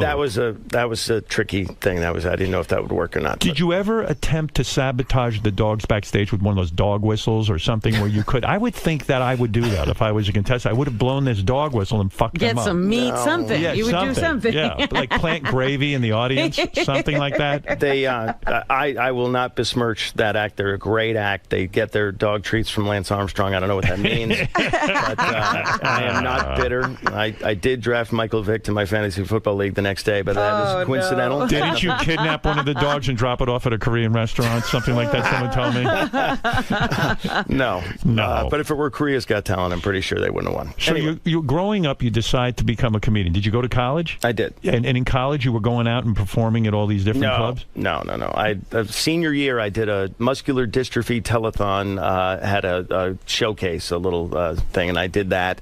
And first time ever you went up on a stage? First time ever going up on stage. Did you bomb? The audience liked me, but I was disqualified because I said evil things about the faculty and the administration, so I was disqualified from the competition. But did you actually have written jokes, like you had sat and thought about it? Yeah. I had run for president of the student body. Is it true when you ran for president of the student body, you lost to a dog? No. Is that true? No, I lost to another dude, a human. A human, yeah. And up until then, I had painted myself as a goody two-shoes kind of guy, and so once I lost, I said, "Chef, all bets are off." So I just went up and just crapped all over the faculty, administration, the other fraternities, all this stuff, and the judges hated me, but the audience liked me, and I was like, "Wow, that was my first tease." I was like, "I got to try this again." So financially, what is the best year you could have as a comedian? Like here you are when what was the year that you point to that you really made some good money doing this thing? I'm in the midst of it now because of the show. Absolutely, yeah. That's fabulous. Yeah, this is great. Was there a time you almost said, "Hey, I'm not going to go do America's Got Talent because I don't want to stand in line"? Did you have to? Absolutely. Like you had to stand in line with all the crazies, right? This is 6 seasons, and people said to me, my style is kind of rapid fire, and for 90 seconds they were like, "You are the perfect guy to do this. Do it." And for 6 years, I said, "Screw that," because I would watch it, and Pierce would shit on whoever came up, and I'm like, I'm not going to have that British pussy shit all over me in front of 19 million people. Not after all the work you put into it. Exactly. So. Then, you come aboard and someone said, "Try it now." And I'm like, I'm not getting any younger. I'll give it a shot. So I went for it. Were you thinking of leaving the business up until America's Got Talent? Like, were you actually considering it? I was making a living. It's just I didn't want to be out on cruise ships anymore. I was doing gigs for Fossils and Foreigners out on the sea, and it just sucked. And why does it suck so much? Is it because you're away from home and your kids? Yeah, and you're off the radar. I mean, because if there's a last-minute audition, they're not going to send a helicopter for for you. You're out in the middle of the Caribbean. You're Right. done. You're screwed. So you miss everything. What kind And of you money can't- can you make being on a cruise? Can you make some decent bread, though? It's to support decent. I mean, it's Yeah. decent, and I liked working for those people. They were great, and it's wonderful, and I may do it again in the future at some point. But Right. I don't. It's you know. And you were also doing like voiceovers and you were doing very well at that. But even that business has kind of dried up in a Well, sense. you know what the issue with that is? Before you'd audition against maybe 100, 150 other guys. Now everybody can go into their walk-in closet with their laptop and audition. So now you're auditioning against 1,000 guys or Right. 2,000 guys for the same spot, and it's just supply and demand. What was the biggest commercial you ever did as a voiceover guy? Voiceover, I was the voice of Pepsi Max and Doritos. God, the You one were the that- voice of Doritos. Well, the product when they came out with Wow. First it was Wow. Remember there was the one with the Olestra. It had the Yeah, chips. It was fat-free. Yeah. That didn't the take issue with that off. was anal leakage. They had in their warning label, may experience anal leakage. And so they changed it to Doritos Max, and then they said abdominal crumping and loose stools. And that was a better, I swear to God, this is the truth. But I get to Did go you in and have read to for all say those. that? Were you a Dorito? Did you play a Dorito? No, that was beyond camera. I did most of the voiceovers. I did all the voiceovers. So you were like, hey, I really liked Doritos are great. And you did that? All that stuff, yeah. No kidding. Anal Doritos cramping Max, and you know, loose and I stools. had the Gen X voice at the time, and I was a big fish in a small pond. But then that all kind of went away when I started going out on the road. If you're out on the road, you can't audition. If you can't audition, you can't book. So and being out on the road must suck for you because, as far as I know, you're faithful to your wife, so you can't even get laid out on the road. It's can't not... get laid, you know. And I really do miss. My wife knew what she was getting into. She's a comic, so she knew. Right. But the kids did not know, and they would literally sit on my luggage the night before and scream. Aw. And that was just it ripped your heart out. So you know. But what can you do if you've done stand-up comedy your whole life? You couldn't leave it. I mean, at this point, you couldn't have. And so it's kind of a sad story, isn't it? And It's you a got to go shitty- out on the road to make the money because Right. you know you're not going to make it in the city. So you have to be out Right. 2 weeks out of the month at least, banging out that crappy the Chuckle Hut in Nebraska. So living what in a do we shitty do hotel. now? Yeah. How do we maximize this whole thing? Oh, we're going to what max. are we doing? We're maxing. What are we doing? First What's of all, the plan? there's a plan. You've got to get a television show, right? I mean, that's the next move. Your lips to God's ears. We will see what happens. That's there. what's got to happen. Well, I've heard some rumors. I've heard Yeah. a couple I heard little NBC's rumblings. high on you. We'll see. We'll see what happens. That's what I heard. I've got an inside voice in there. They have been very nice to me so far. How about a Tom Cotter T-shirt? What about that? I mean, I don't know if we want that. maybe a Tom Cotter sweater. I mean, you've got that look down. yeah. Everyone knows you for that. I got to get the sweater back to Richard Simmons by noon. Yeah, it's a little gay. And your wife is a stand-up comic She too. is indeed. Can't somebody have a stable job in that family? No. Right. Somebody's got to make a be living. in therapy by the time they're 10. Does she go out on the road and work? She does a little bit. You know, we have a 5-year-old now, and we have twin 10-year-olds, so she's kind of anchored at home. She's like many wives. She's put her career on the back burner to raise her Does kids. she ever write material for you? Will she say? does. She does. Yeah. Because why not? I mean, when you were doing America's Got Talent, did she ever write some of the jokes that you used? She helped me punch him up, you know. Yeah. She and I both did. This is our third reality show on NBC. We both did Last Comic Standing. Oh, did you? How'd you do on that? She went further than I did, and we hear about that every time we have a fight. Right. And then I did true? a little thing on To Catch a Predator, but I don't want to talk about that. But To Catch a Predator. Yeah, That's not the place you want to show up. No. I'm pretty sure that was a joke. Yes. Yes. She went further than I. She went to the finals of America's Last Comic Standing. Last Comic Did she really? Yeah. What's her name? Carrie Louise. Carrie Louise. But she's banking on you making it now. Yes. Well, she's busy at home with the kids. Yeah, but maybe Tom should be home with the kids and Carrie Louise should be out there. Did you meet on the road? We did. Yeah, it was a workplace romance. We were both Boston comics, and we went and did a ski gig together over New Year's. And my parents had a ski place up in New Hampshire, and I, seduced her there? Yeah, basically. How long did it take you to get in her pants? One nighter, huh? No, she made me work, man. She made me work hard. She didn't want to be one of those, you know, there were certain comics that dated a lot of comedians, Right. and, you know, one of them was named Comic Relief, and she didn't want to be that person, so she made me Did she date work other hard. comedians before She you? did, yeah. She did. Yeah. Who's her most I would famous? much rather not discuss it because You know it the makes whole me list? nauseous and gives me loose stools and abdominal cramping. Is it a long list of comedians? It is a short list. Yeah. A short list. Now, while you were on America's Got Talent, some comics were very supportive, like Louis C.K. and Sarah Silverman. True? Yes. What, on Twitter they were...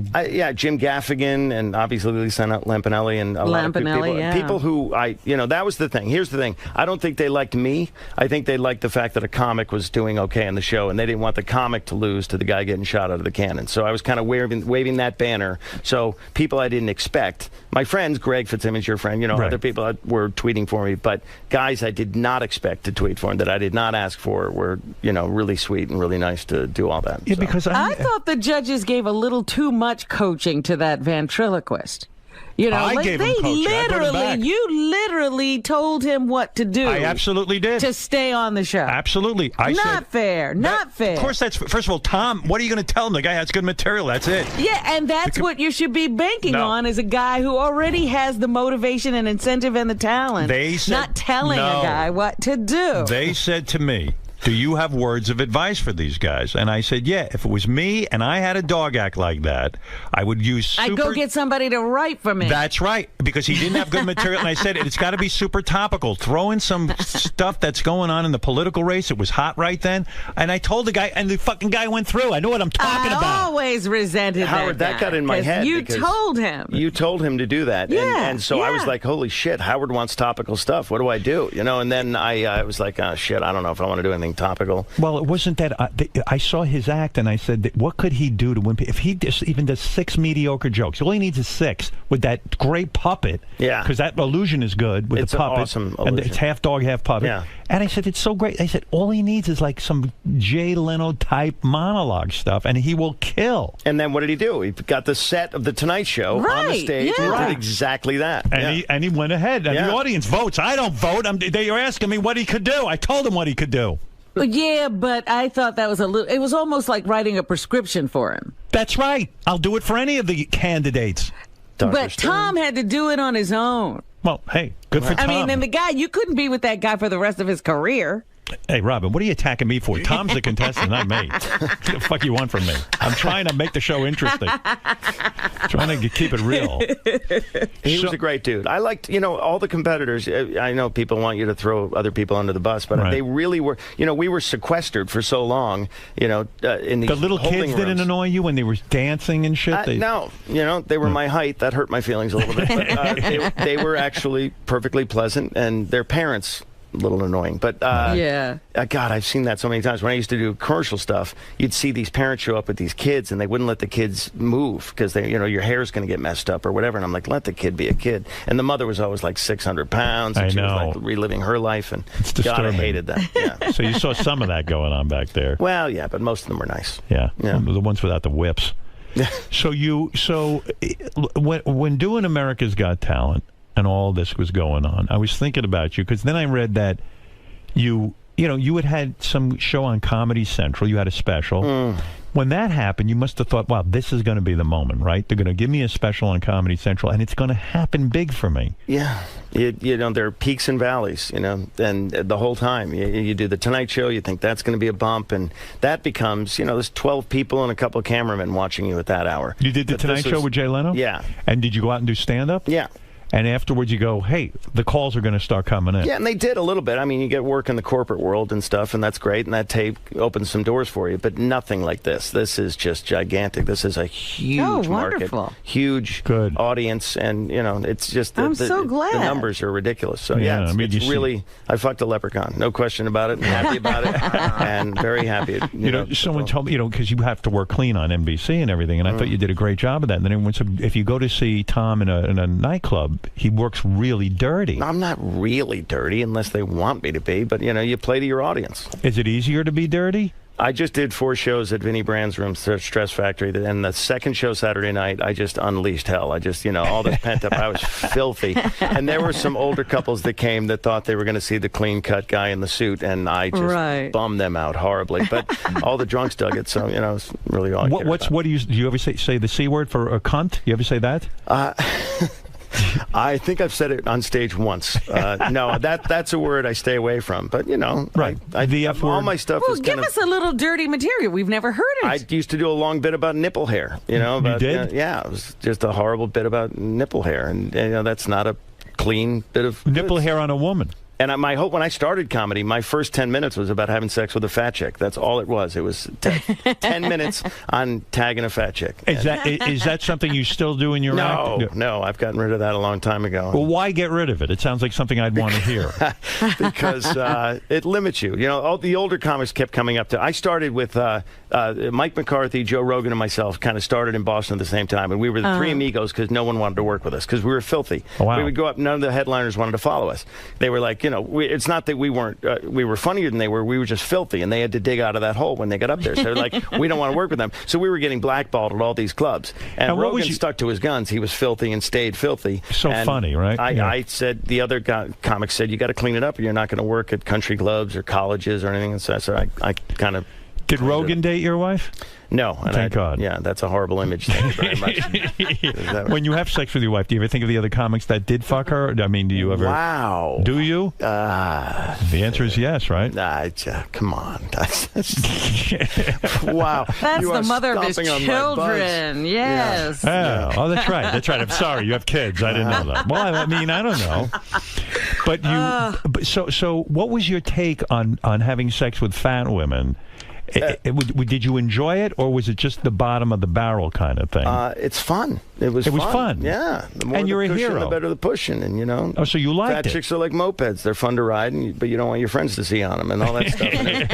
Just, fat chick can suck a golf ball through a garden hose so she can turn your testicles into raisins in a matter of seconds. That was one of the lines. It was this long thing about never let them get on top because they'll crush you. It was just horrible. It was filthy. Went on and on. And then a clean comic would go up after that and go, the room's already ruined. I spoiled the room. Because now they have this image in their head, and then this guy's going to come up and talk about clean, clever shit. So when you say other comedians were with your wife, are they good? Shit. Are they good comedians or are they bad comedians? Well, they're all bad. They're all bad. Were they headliners at least? She had a couple of headliners. She had a couple of headliners. All right, good for her. Yeah. I like that. No open micers. Where's your wife? Is here today? She is. Can I say hello to her? Howard. Let me say hello to your wife. My wife would love. She would be honored to make your acquaintance. So yeah. Carrie, you said her name. Carrie Louise. Carrie. Carrie or Carrie? Carrie. Carrie Louise. Let me see Carrie Louise. Formerly with Carrie. A heart over the eye. She's beautiful. Yeah, you are an attractive woman, I have to say. She's a hot hunk of burning love. Yes, you really are. Now, Carrie, if you won on Last Comic Standing, or if you came closer, why didn't you pick up the comedy career again and let Tom stay home with the kids? I know. Right? Think about it. I know. Did you lose a coin toss? I know. I think I did. He comes home after being on the road for a little bit, and he can't even deal with the kids for like 2 minutes. And I'm like, welcome to my world. Right. Yeah. So who can? It's tough. He's burnt out. She's Lebanese though, so I can hit her, and that's good. I don't hit her. So you were proud of him on America's Got Talent. So proud of him, and thank you too. I mean, I loved him. For loving him. And you know when I got upset the most? Uh-oh. We shared the same agent. Mm-hmm. I had no idea. And evidently the people at America's Got Talent knew the whole time. I didn't know. NBC. And NBC knew, and everyone knew. So some reporter called me and said, we're going with the story that the reason you're so high on Tom Carter is it's because you have the same agent. And at that point I knew, and I went, oh, that's so unfair to Tom. I didn't care about me. You want to accuse me of, first of all, what am I going to get out of Tom having a successful career? My agent isn't going to cut me in. Number two, my agent wasn't working directly with you. He has a big agency. Dude, you're the top of the food chain. I'm way down. Well, my agent came to me maybe the fourth week in or something and said, oh, by the way, we have a client in this. I didn't even know. Like, he didn't even know. And I was completely vetted by NBC and everything because, we were worried that might look like impropriety or something. And they said, absolutely not, because there's thousands of clients of the Don Buchwald agency, and you're like his only guy. Right. And I have, a fine under agent, Tony Burton, who's a fine human being, hung like a farm animal. And, is that true? Yeah. How do you know chickens that? are farm animals. Yeah. And we... I told him. So I know, I don't get Don on the phone. I can't talk to Don. Don's your guy. So, yeah. But anyway, that annoyed me, too. And then I wanted to respond, but they wouldn't let me. NBC said, shut up. They told me not to respond, but I said, that's not fair to Tom. I mean, because it takes away the fact that the guy's really talented. And then they never ran with the story anyway. No, they never even did. brought it up. God, Chicken shits. scary time. Yeah. Then I was upset they didn't bring it up. It was like, you know. Now, Kerry, it's not lost on me that you're a very attractive woman. Keep it clean here. No, you're very attractive. And I could see on the road other comedians must have hit on you like crazy. I mean, like crazy. It was more comedians because just normal guys wouldn't want to. They felt intimidated. So the only people I could date were comedians. Right. I understand No that. one else would come on to me, just except comics. Right. Now, what was it about Tom, out of all the other comics, that made you want to marry him? I don't even know, because my New Year's it was New Year's when we it was New Year's Eve show, and my New Year's resolution was don't date any more comics. I didn't want to date any more comics. Why? Because they had hurt you in the sense that they would go out with you and then be on to the next girl. Yeah, and they weren't normal people. I think that's what Tom was. Normal. He was a normal, loyal guy. I thought, and it took me a while though to really. Took a long time. Long time. How long did you make him wait before you allowed him into your love He cave? said he thinks it's 3 months. That's not that 3 long. months? That's huge. 3 months. See, it's huge for a guy. I didn't think it was that long. Oh, for 3 you, months it's is not that oh long. my God. By the second week when she was asleep, I was jerking off on her, which is it was kind Is that true? No, that's We not. would do.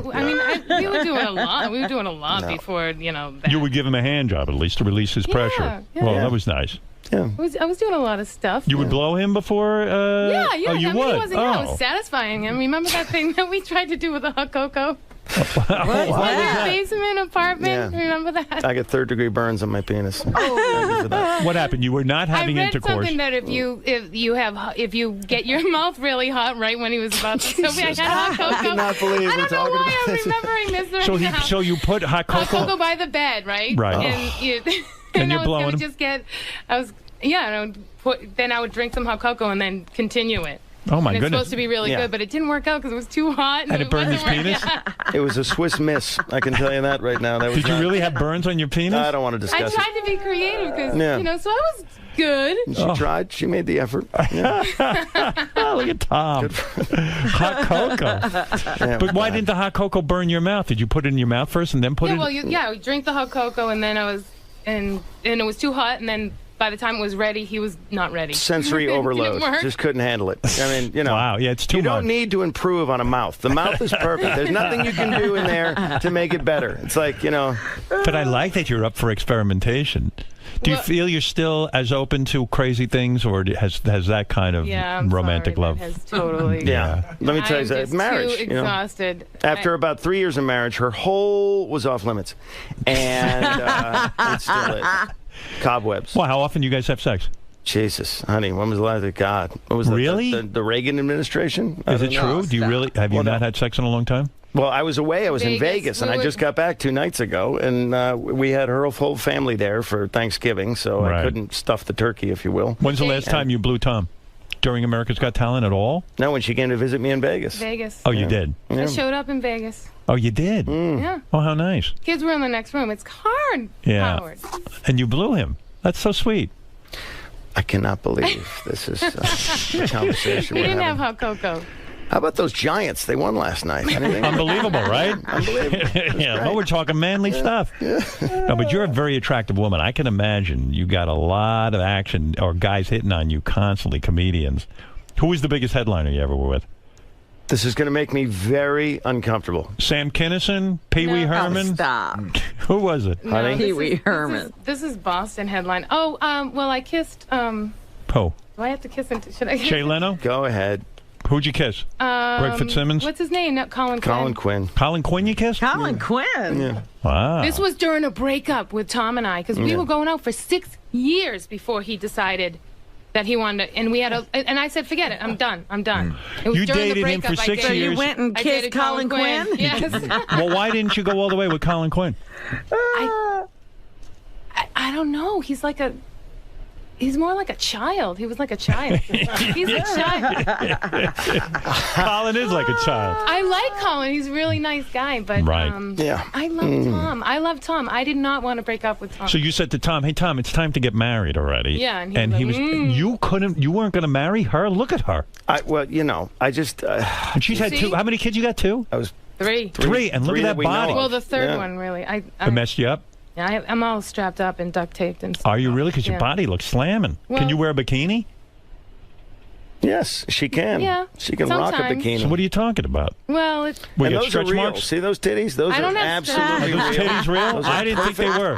They are What are they, absolutely Wow, real. Tom. it's a good. Is that a D cup? No, see, See, and they're real?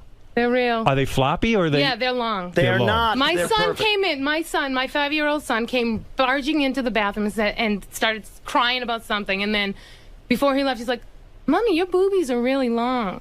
Like cucumber titties? So yeah, I don't know. I need this. I need a lift A and lift. a tuck. So Why, he you needs got- that TV show. You got the, yeah, you need a TV Yeah, show. I do. You really do Yeah. need. In fact, I'm thinking the two of you need a TV show together. Yeah, well, This is pretty strong dynamic. Yeah, well. When Check it out. when I'm not strapped in and duct taped, and it's that time of the month, I look 4 months pregnant. So when you make love to Tom, do you do it in the dark because you don't want him to see your stretch marks and stuff? She doesn't have I stretch don't marks. have stretch marks. No. Oh, so then what I do you am have? lucky I don't have stretch marks. But it's like that. See, it's like my belly remembers puckers? the twins. And Yeah. that time of the month, if I haven't shit in a while, I look 4 months pregnant. That's I'm my not beautiful lying. bride. That's my beautiful. That's the mother of my children, No, everybody. I just want Thanks the for tuning in today. I'm Holy here for a shit. cause. I want the tummy tuck. Oh my God. You want one? I need one. Yeah, I need. But my, when they do my, it, sometimes my it's like a big muscles- scar. My muscles. I have a C-section Oh, you do? because of the twins. Right. So The they'll twins just go came right out in my through the C-section. sunroof. My Tommy, my youngest, was D-back, so she had the worst of both Yeah, worlds. I don't know She what is I was just thinking. ruined What do you down mean? there. What was so bad? Because You I said- wanted to know what it was like for for a vagina. Vaginal. Vaginal Yeah, birth. she What wanted was to I know what it was thinking? like, 'Cause but now- anal fucking hurts. Yeah, so we can't do that. But we can fucking pull kids out of every other goddamn orifice. Why won't you now, give them Robin, anal? now when I sneeze, I pee my pants. Oh, no. Stupid. I was already cut up. Why Oh, didn't I good. let myself get cut up? This is still? really great. That was I'm glad dumb. I got up this morning. Wait, what you're complaining about is you had a C-section, With the twins. With the One twins. Was breached. and then you said, oh, on the third one, I want to try it vaginally. Yeah. Right. I And want to then- know what it's like. Because why would I need a tight vagina? Why would I need that? That's Right. why on So earth? now do you have I like wasn't roast beef thinking. lips? No, but when I do jumping jacks or sneeze or cough, Yeah.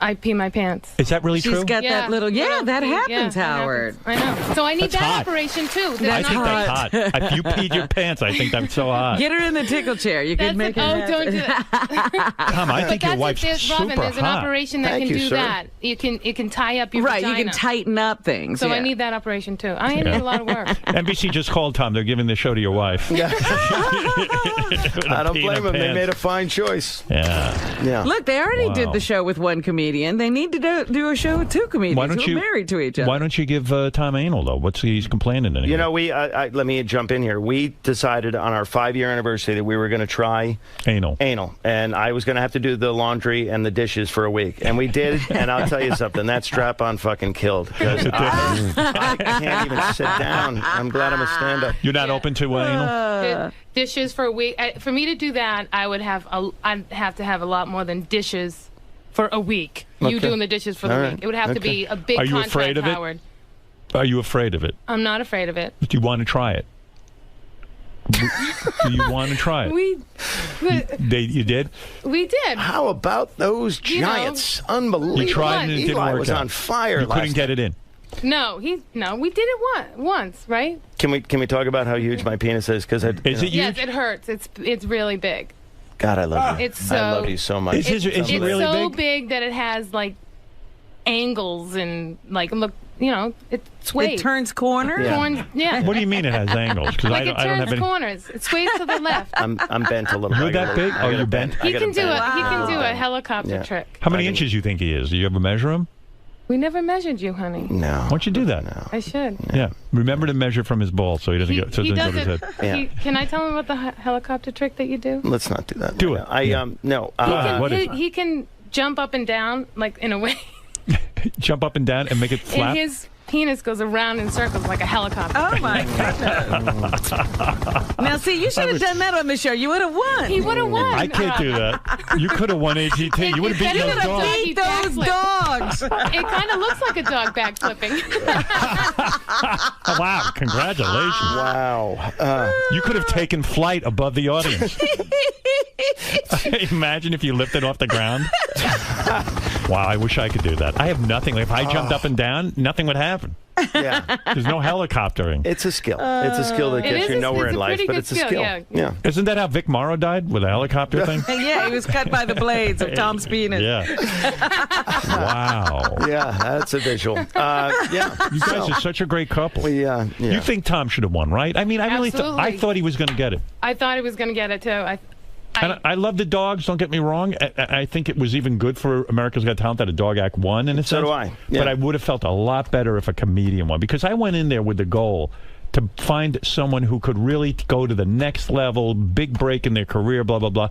And I think the dogs will do well. They'll always do well. That's a great act. But, Tom should have just won. I think. Well, you're very kind to say that. The dogs, I will say this, though. I've worked with a lot of magicians where they abuse the animals. They shove the doves up their sleeves and they cram the rabbit in the hat. Right. But these guys could not be nicer to these dogs backstage. They fucking love these dogs. Yeah, I got that vibe, too. Yeah, they're really great guys, and it's a great act, and I'm no bitterness at all. I think they're really, really great. So. Really no bitterness? No. You're a good man. No, well. With a big cock. With a helicopter cock, apparently. Why would you try to put that thing in your ass? I mean, if it's that big, I don't... that was before marriage. Oh, so you hated it, though, because you never went back there again. Do you remember? It was so long ago. Did I hate it? Maybe that was Colin Quinn, honey, because I don't remember that. And Jesus Christ. I'm surprised Colin didn't, fall madly in love with you. They all did. They did, huh? Yeah, she had. So what made you go back and marry her? Because you got jealous when you heard about Colin Quinn? Yeah, our breakups were just brutal, and what were you fighting about? Just about marriage? I was nervous. She painted me into a corner the second time and said, "Play me or trade me." And I didn't mean to. I didn't want to. You made me. I got stubborn and said, well, "Nobody tells me Why what to were do." your parents pressuring you to? Hey, this guy's got to marry you already. Everybody was. And I was pressuring myself. Howard, I'm not that young. We were old when we got married. We started late. How old were you? 38. I was 38 when I got married. so you had to have kids. Yeah. I know. Yeah. I knew that's what I wanted. I love Tom, but I knew that I wanted kids more than. And Tom probably wanted just to be on the road and not even have kids. I got into comedy to chase skirt, and for years, and so to break away from that was difficult. But I like monogamy. You cheating I prefer at all? monogamy because I'm not good with names, so it's good for us. And, You're not cheating at all, though. My hand, Yeah, I'm a on the chain road. stroker. Well, I don't that's mind okay. telling you that. I'm fucking hardcore. Would you tell him right now with me listening right now? If Yeah. he were? Of I course he hope to would. God he's not. Yeah. I said to him, he could leave me right now because he's getting a lot of recognition. All these girls are coming up to him and, oh my God, you're so funny, Tom Carter. Right. I don't even go to his Facebook page because it would drive me crazy. Right. But I said to him, he could divorce me and get a trophy wife. But I said, why don't you make me a trophy wife? You are a trophy, right. baby. You're my trophy. Yeah, turn you into a trophy. It's cheaper because I'll take him for all he's worth. Oh, Jesus. Here you go. What is There's this? the cover of your CD. That's the Oh, cover look of her at you. CD. Oh my God, how did where's you this get picture that? from? Mike, Nice. that's the cover of my CD. The internet. Nice body. When was this taken? That was before the third one. The third one really did me in. But that was after the twins. That was after the twins. No, you are hot. Howard, that's a scratch and sniff photo. Give it a whiff. Smell good, Strawberries, right? Delicious. Nice. Smell like paper. See Tom's New Year's Eve show at the Comedy Connection in Providence, Rhode Island. Quit bragging. Yes, That's a Providence. big one. Oh, yeah. And for more information and additional dates, go to tomcotter.com. And all you hot chicks who are telling Tom now how funny he is on his Facebook page, there's a woman here who was with him when, he wasn't getting this kind of recognition. When so he was back off a bald. little bit. That's right. Yeah. When he wasn't When he happening. was bald. When he was bald. Yeah. Is that right? Hair plugs, dude. Is that right? 12 grand. Really? Yeah. They did a good job. Yeah. You 12 got the grand. operation. I should have saved the money and shaved my head. That's what What I the hell are should've hair plugs like, though? Does it hurt when they stick them in? Yeah, it was, Where do they like get the hair like from? a trip to the dentist from the back of your head. They move it from the back of your head to the front of your head, and then it grows. Nice. And so, this is programmed the hair in the back of your head is programmed to grow longer, so I will end up with a plug hawk when I'm old, which will be ridiculous. How many times did you have to get it done? Twice. Twice, because it starts to fall out a couple of times, right? You know what killed me? I got it done because I wanted to do more commercial work, on-camera commercial work, and I'm sitting in the couch with a million scabs on my head, watching TV, and every fucking commercial is a bald dude, and I'm like, you motherfucker. Now bald is in. Jesus You went through Christ. that hell. Yeah. Wow. But, yeah. Are you glad he did it? You like it? Yeah, I like it. Hey, it looks good. Yeah, it looks good. Right. Well, listen, girls. Hey, and by the way, girls, if you're going to go on Tom's Facebook page, go to Colin Quinn's page. He's not married. Jesus. Right? You two are a cute couple. Right into therapy after this. Thank you for that. Appreciate that. Are you in therapy? Rehab and therapy. No, we should be, though. Where do you guys live now? In Boston still? No. Where? Rockland County. Oh, Rockland County, New York. We love Rockland. Woo, Rockland. All right. Well, listen. Rock on, Rockland. That's right. You two are a great couple. Tom, congratulations on your almost win on Thank you, America's Got sir. Talent. Honored, and I appreciate your help along the way and your excellent taste in comedy. And I was honored that you were on the show. I was really excited you were there. You made the show. And send me some naked pictures of your wife. I'd like to see Sure, those. let me get right on that. As soon as I You leave owe here. him. Yeah, you owe him. Yeah, that's right. And let's face it. Yes, sir. What did we learn, Robin? We learned that he has a helicopter penis. Right. That's the most important thing. I can't believe you have a helicopter penis. The whole time I was looking at you on stage, I wasn't thinking helicopter penis. I never thought that. We learned that Kerry has a tight rectum. That's right. That's right. A loose vagina. Damn near Peas. killed him. Why do you think you never went back to anal again? Was it bad for you? I don't know. Maybe because it was. Yeah. Because I maybe want it my wasn't wife to enjoyable. enjoy sex, and when she's screaming in agony and bleeding from the rectum, I'm not getting off on that. Were you bleeding from it? I don't think I didn't know. Did duty come out?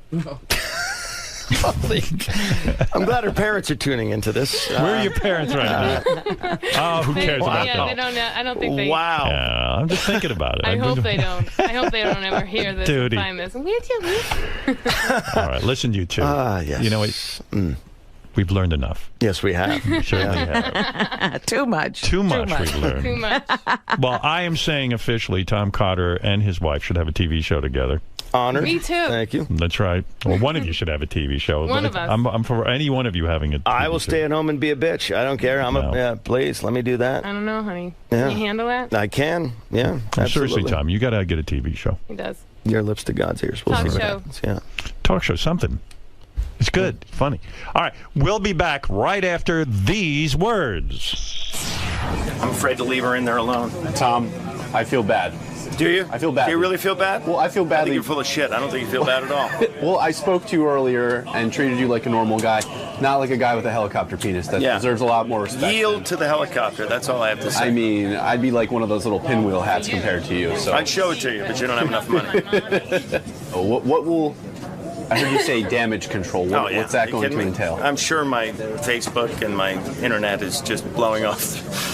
God, I knew he was going to do this too. They said, don't bring your wife because he's going to pull her in the studio and he's going to ask her if all her caves have been explored and all the other things. And I'm like, oh, Jesus. Carrie. She's like, I want to go. I want to go. Hey, man. Carrie, come talk to us for a second. Carrie. So you went from the green room to the studio, and then all of a sudden you're setting it on fire. I mean, you were really funny in that. Oh.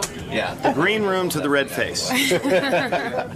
I hope my parents don't ever find out. They're going to hear it. You know, they've already heard about it. It's already out there. But they're not in tune to like the internet world. Everyone is calling them right now. Oh God. And telling them. And And you just we're- blabbered on about So usually when Howard wants to meet someone's wife or significant other, they're very nervous and kind of tight-lipped in there, and you went in and you seemed comfortable and you were witty and you were making fun of your husband and you were like... I'm here for a cause. I want the tummy tuck and the trophy wife dream that's all I'm she cares having. about. Because I don't want him to go and leave me for a trophy wife. I want to be the trophy wife. So you were motivated when you went I'm to the motivated, studio. I yes. like that. I think that's what it is.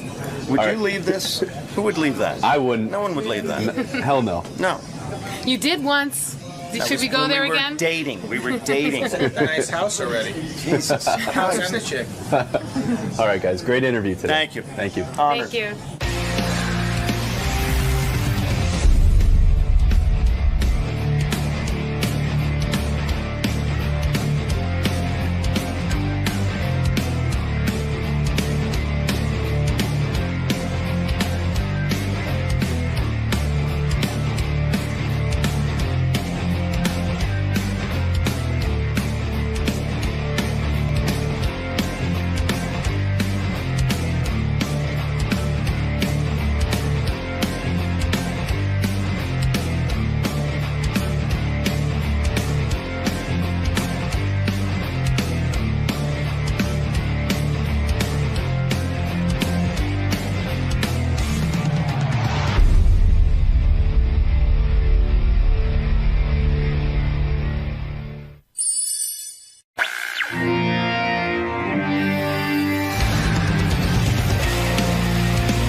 got an old friend of the show here, Steve-O. Old friend, new outlook on life. Yeah, very new outlook on life. Very straight looking, not crazy, not all wound up like a clock like usual, you know.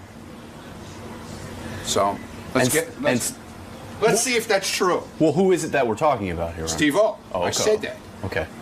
I thought we were talking. But you don't listen. I thought we were talking about you for a Right, second. Camel. We don't listen, do we? All right, Ronnie Moon. Let's get him in. Steve-O. Yeah, dude. Welcome back, sir. Oh, thanks, man. How's things going with you, man? I'm very well. How are you doing? I'm all right. Thank you for Cool, asking. man. Most people don't ask, so I appreciate that. All right, man. Good deal. Right this way, sir. So you've got a new show, Killer Karaoke, going on. Yep. Uh-huh. It's pretty ridiculous.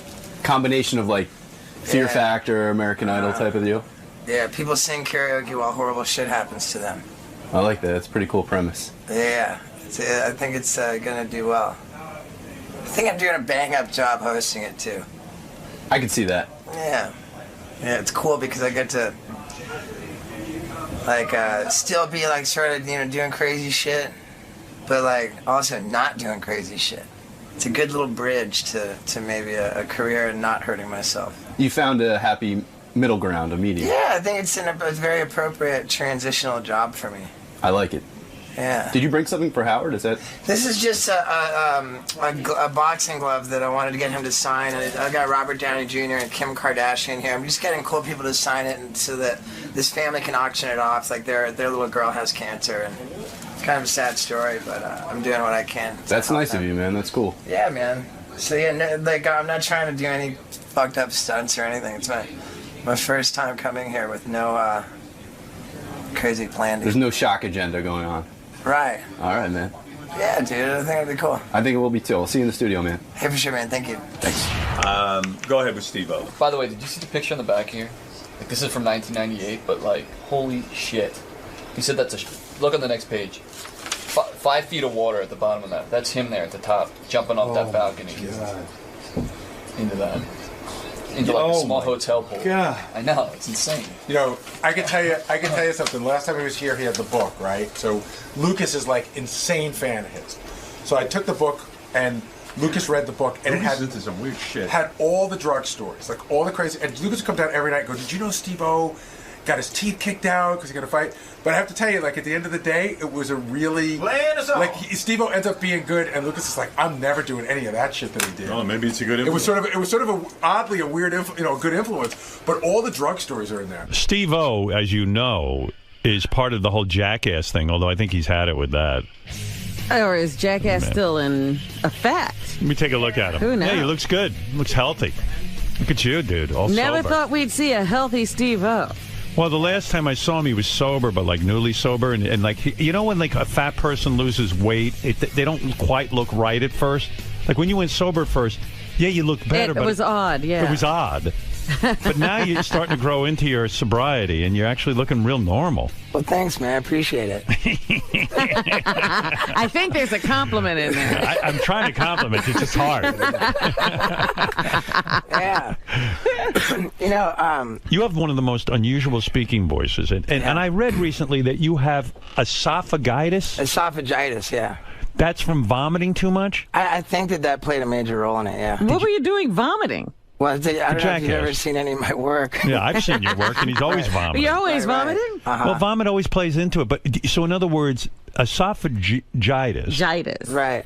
Esophagitis is something that when you vomit, I guess your esophagus gets affected. You irritated. Right, yeah. and I had acid reflux issues as well. I'm not in all the drugs and alcohol and smoking and stuff. Did wreak havoc? Do you like just wake up every morning and go, I wish I had never done all that? Like, no. Really? You're cool with it? I mean, it would have been nice to maybe clean up my act a little earlier than I did, but overall, it's all good. Does it freak you out that you almost died from drugs and all of that? Yeah, it got pretty ugly. There's no question. But you got footage. You can see it. Yeah, and I guess in some sort of dark way, I'm glad that it got as bad as it did and that I filmed as much as I did. But But no, everything's cool, man. I mean, at the risk of sounding sort of cliche and douchey, like things have to get really bad. I'm grateful for how bad it got because it. Things are always darkest before the dawn, kind of thing. I think that I googled that phrase and it's actually bullshit. It is, right? Yeah. I don't even know what it means. Don't even me. I can't figure out Pearl Jam or that. Yeah. But so the esophagitis. Esophagitis, yeah. That can cause cancer, right?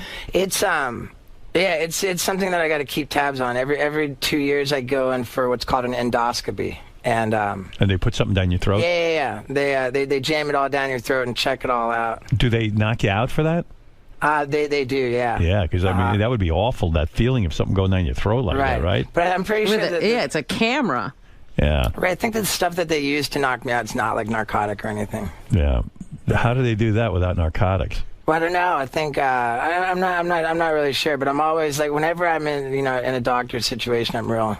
That's the first thing I tell them. So yeah, how do you hurt yourself now? Because now you can't. I haven't taken anything myself stronger than an Advil since I got sober. Really? Wow. Yeah. Well, that's awesome, man. Hey, congratulations. How long has it been now? 4 years, 8 months, 2 weeks, and 2 days, I think. Yeah, because you were probably the top drug addict of all time. I mean, you were doing tremendous amount at your worst. I don't know about top of all time. But I think you might have been. All right. I mean, because but in your moment, you were the guy. You were going berserk. I mean, what were you were doing, like cat tranquilizer? Sure, Special K, PCP. Right. I was doing some pretty wild stuff. You were doing the hardcore stuff. Like I don't. Like I think people don't take those drugs. I think you were hard. Yeah, you were more hardcore than like a heroin addict. Like heroin, okay, we know about it. Like, you were doing like fucking cat tranquilizer, video head cleaner, aluminum cleaner. You're the man. No, I mean, you were out of your mind. Yeah, it was wild. I remember coming in here and you telling me the BAM and Knoxville had been in, saying that I'm going to die soon. And I was like, oh, yeah, really? I said, Howard, who do you think's gonna live longer, me or Artie?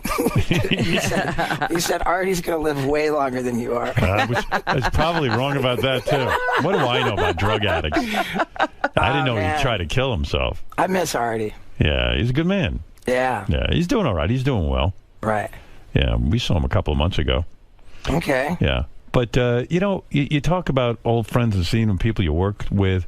I get the feeling with the whole Jackass thing, not that you're over it, but that like you've just gone in a whole different direction and that you guys don't get together and your sobriety is so important to you now that you've said that those guys get together socially to drink and you can't really be around them anymore because you don't want to be around people drinking. Yeah, I mean, there's definitely, any time that all the guys get together, they're pretty much going to end up at a bar. Right. But I've never, I haven't gone into a bar to sit around and watch them drink. That just doesn't make sense to me. No. But we all stay connected, and we're always cracking each other up with text and stuff. So you do like the guys, and you care about them. But there won't be another Jackass movie, or there might be. I don't think that. I don't know, because we've always said no. There's not going to be another one, and then there always was. It's not that I don't have it in me. I mean, I still have the same sense of humor as ever, and. But I can be pretty wild, but at the moment, no, there's no Jackass movie. Do you think it's because the guys are too banged up? I mean, Johnny twice a day has to put a catheter up his penis in order to straighten that out. He has to. Yeah, he has to. I've talked to him about it. You think he likes it? Yeah. I mean, he ain't doing it for fun. Johnny twice a day puts a catheter up his penis. I used his catheter as a straw one time. Did you? And you weren't high? No, I was totally sober. I think I actually used it as a straw to drink his urine. Oh, did you? Is that true? That was when we were testing out the cameras for the Jackass 3D to see if they worked with us. Isn't it crazy that kids, and I know kids, teenage kids, worship you? I mean, you're really like a god to them. And isn't it weird? Like, they worship you, and yet you're a guy who takes a guy's used catheter and drinks urine with it.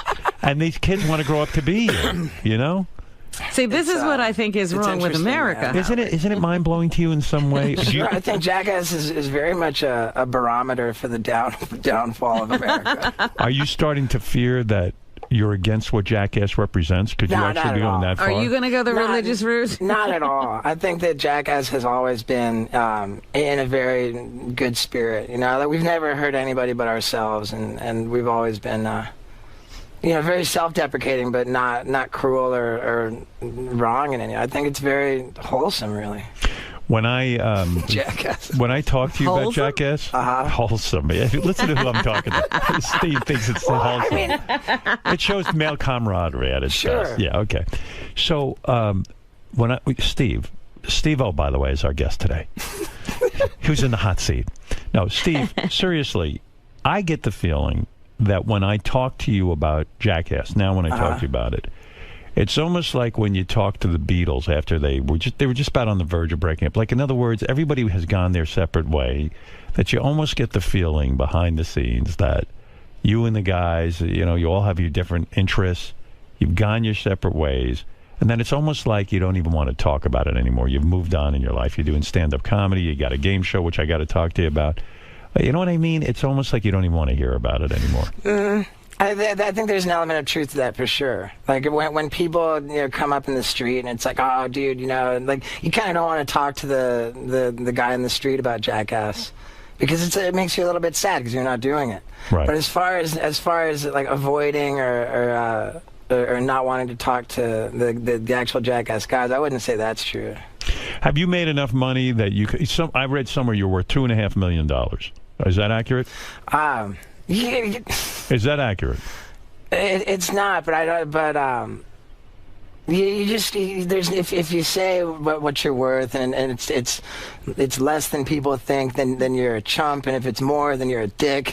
Have you made enough money that you could never abuse your body again, never hurt yourself, and just like sort of retire from that aspect of your career? I don't think so. I mean, my dad, who we've talked about in the past, a wealthy guy.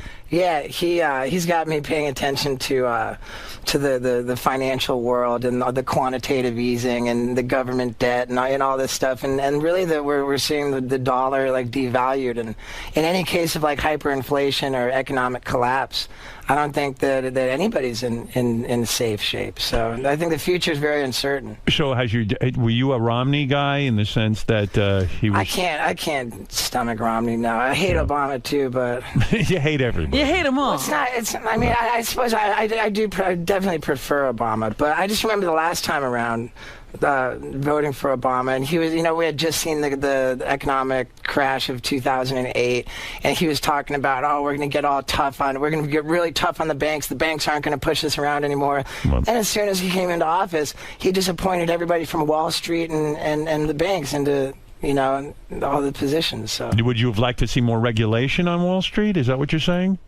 Well, yeah. It's sort of like the Occupy the Wall Street movement that says, hey, it's not fair. These guys are getting away with all kinds of nonsense. All the ridiculous salaries and bonuses and stuff, and, But meanwhile, the country's not doing well, and these guys get richer in this weird way. Right, and everything that brought about that collapse, or I should say the crisis of 2008, nothing's changed. So. Are you allowed to vote? Weren't you born in England or something? I was born in England, yeah. And you were in Jackass. I think those are two reasons you're not allowed to vote. People in Jackass and people... I can vote. You can vote. All right. Yeah. So you're considered an American citizen. Well, I was born in England. My mom was born in Canada. And my dad was born in the States. So I'm triple national. I have all three passports. Could you run for president if we wanted a Steve-O for president? I think that you had to be born in the States for that. You were born on foreign soil. We'll never see you as president. Right. It's a pisser. It's a shame, Yeah. I love talking economics with you. Right. Now I'm like, this is the most amazing conversation we've ever had. Yeah, and now if you could just hit yourself in the balls so people remember. Just take a shovel and beat yourself in the face. Staple yourself. Just staple your tits together. I was talking to I actually asked to talk to Richard Christie and Sal. Why? I think Sal's teeth look great, by the way. and when you said that my voice, is unusual, I should have told you that I'm getting over whooping cough. Someone has sobered up and is listening to the show now. Wow, it's awesome. I am, yeah. I've been listening religiously. Well, you don't worry about germs or whooping cough. I saw a picture of you recently where, I don't know if it was during the days you were high or you were straight. I would think you'd have to be straight for this. You jumped off. I'd have to be high, right? Well, yeah. You were staying at a hotel and you jumped into the pool. There was 5 feet of water, and you must have been about, I don't know how many stories up you were. I would say 7, maybe 8. No. Off the roof of a 3-story building into like 4 feet of water. You're insane. Were you high for that? I've done it like all throughout. That's actually kind of my specialty is diving into shallow water. Wow. I mean, so many guys have broken their neck and lost That's the ability amazing, to move. yeah. Right. And none of that. I know we've talked about this before, but I have to talk to you about it again. Is there some fear that enters into it when you're jumping off that building into the pool? Sure. There is. Sure. Like, does it go through your mind that, hey, I might lose the ability to walk? Right. The thought process was always kind of the same. Like, wow, I could get really messed up on this. This could wind me up in a wheelchair forever. But I'll have it on video, and no matter what happens, I'm going to be the man. And then I'll count on my fingers. 1, 2, 3, go. And wow. and so the fear is overridden by the idea that you'll go down in history. That was maybe the that dumbest was always stunt the ever. plan. Yeah, that was the plan. Your friend who died, the guy, Ryan. What's his name? Brian? Ryan Dunn. Ryan. Right. He was doing 130 miles an hour in a car. Are you sort of jealous he went out that way in a weird way? Are you kind of like, of course... Am I jealous? That for the way... I mean, I guess in one way, I think that, you know, like... I'm grateful that he didn't suffer. Right. You know, I mean, not to be a real downer, but my mom had a brain hemorrhage and survived for 5 years afterwards. And those 5 years, she had bed sores and you know, really, it's really awful a way to hard go. time. Yeah. So anytime somebody goes quickly and unexpectedly, you know, I guess I feel good about that. I'm certainly not jealous of. Being dead, or do you... Well, I mean, you got to figure we're all going to be dead. That has to be okay. Yeah, but wouldn't you like to live your full life? I mean, you know, we don't know that there's anything... Would you want your death to mean something? Are you a religious man? No. You're not? No. But didn't you leave some event recently? Like, you're a vegan now, right? Right. And you left some charity event because it was... Well, yeah, there was... because they served meat. Well, yeah, it was a diabetes event. And to be clear, I only went to that event because... I was told that it would be about promoting a plant-based diet as a way to prevent and reverse diabetes. Oh, I see. And that's diabetes 2, type 2 diabetes. Right. Type 1 diabetes you can't reverse. Right. But so what happened? Well, I walked into this event, and it was like a go-kart track, and I was supposed to do a celebrity go-kart race, and I was going to race Mini-Me, which I think is really hilarious. Can Mini-Me race? I mean... I guess so. Yeah, 'cause he's pretty messed up. He made a sex tape. Did he? Yeah. Mini-Me? Mini-Me made a sex tape, yeah. When was that? That was a while back. Yeah, Oh, right. It's actually a short film. Yeah. But yeah, I was going to race Mini-Me in a go-kart thing, and when I walked in, and they had like this big tray of just shitty chicken, and I was like, man, this is like what causes diabetes. You know, how are you guys going to have a diabetes event? But I thought you walked out because you said it also offended you, and you became a vegan for religious reasons. It wasn't anything like that. What it was I said I was there to promote like a. So it wasn't religion that entered into it? No. But what about when you go? But you go to AA, right? I don't like to talk about it. Yeah, but that's I mean, anonymous. But don't you have to pray to a higher power if you do AA? The concept behind a 12-step base recovery plan is a God as you understand it. So So you can pray to anything. Yeah, you can pray to anything, and do you ever consider praying to me? But who's the higher power then? You got it. How can you do it? I think that the universe is the way to go on that. You know. Okay, cool. Like, whatever, you know. Right. I mean, I don't know. I heard about somebody who was talking about feeling really screwed because they didn't believe in God, and what are they going to do if you need God to get sober? Then what are they going to do? And so they went and they asked some sober guru, and the guy said, "It doesn't matter what you believe, but in the absence of self, God automatically rushes in, and anything that you any spiritual way of life, any religion, any it's always based on love and service. So, the idea is that as long as I'm focused on helping other people, then I don't have to worry about it. That's So why don't you? It's the idea. If you're in AA, the idea of not talking about it is to say, "Hey, I'm trying to hold this thing sacred, and I'm trying to keep it private so that I don't make a joke out of it." Is that the thing? There's that, and nobody wants to see it used for power and prestige. If you start using it as like, I'm doing that, like to make it sound cool in a way. Well, yeah, I mean, like what a great guy I am, and then people talk about it, and the next thing you know, they they get loaded, and it's like, Yeah. oh, so it creates the impression that we've seen that a lot. Because Kinnison used to come in, and he'd be so proud of his chip. Like, he'd go, look at me, I got a chip. And then he'd start screaming about... start drinking to celebrate. Yeah, he would actually take out a big bottle of champagne and start drinking, and then he'd do coke in the studio, and I'm like, you can't do that. We're government regulated. What the fuck are you doing? I throw him out of there. Yeah, so I don't know. I don't talk about whether I go or not. Yeah, well, I take that you go. Because if you didn't go, you'd say, I don't go. I think that I would respect it either way. I don't know. Well, hey, so this whole, what I thought was unbelievably mind-blowing about you was that you were dating Clooney's girlfriend, Elizabetta. Yes. I mean, that was a major score. She's super hot. She's a wonderful girl. Yeah, there's a whole thing going on with you and her, huh? Because no one like, she was with Clooney, and then she went to you. And everyone was like, "Oh my God! Like, what a come down!" You know, like you're what are you? You're such a bad guy. But like, no one could believe she went from Clooney to you, right? It was like mind blowing. I see how that's an entertaining story. I see how people can find that interesting. Yeah, of course.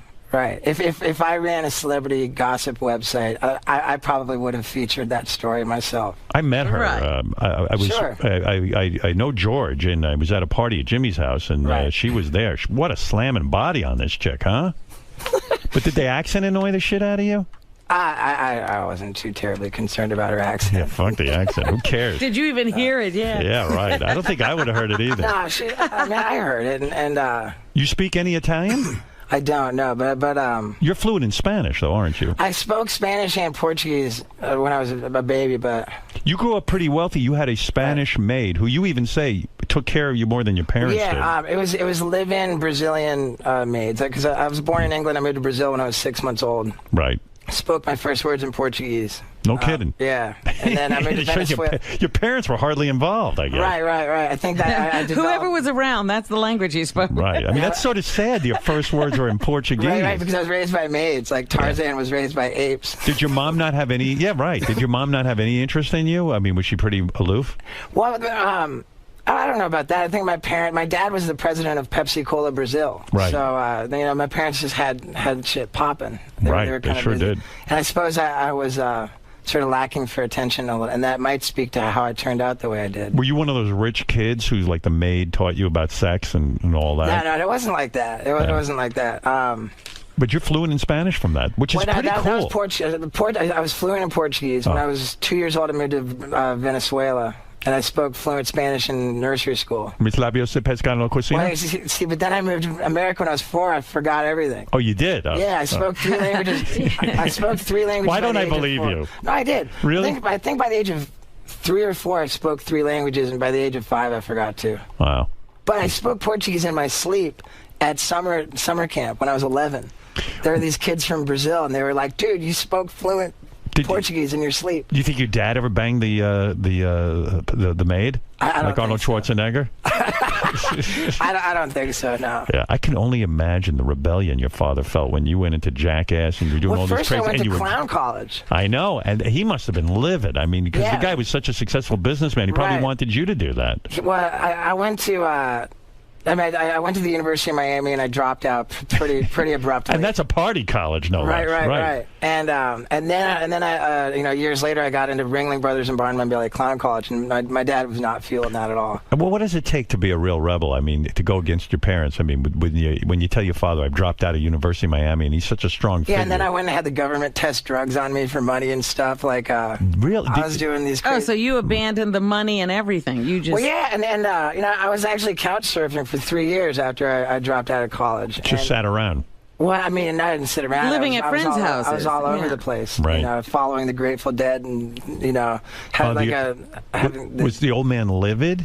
Well, I wasn't even really talking to him. That was the thing. It was really sad, and it wasn't that I was mad at him. I was just kind of disappointed, and, I felt like I had let him down. Right, like you were a loser. Yeah. I had like a kind of a sense of pride about it, and I never asked him to help me out or anything. That's cool. And so I just kind of did my own deal, and I found out about these medical studies, and the more dangerous the study, the more money you get. What's the worst study you were involved in? It was a drug for pigs and cows.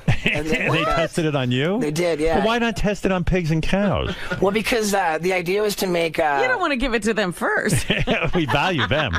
Right. Well, the idea was to cater to a more health-conscious consumer, and they would give this drug to the cattle, and it would make them have more muscle and less fat, so that you'd be selling leaner meat.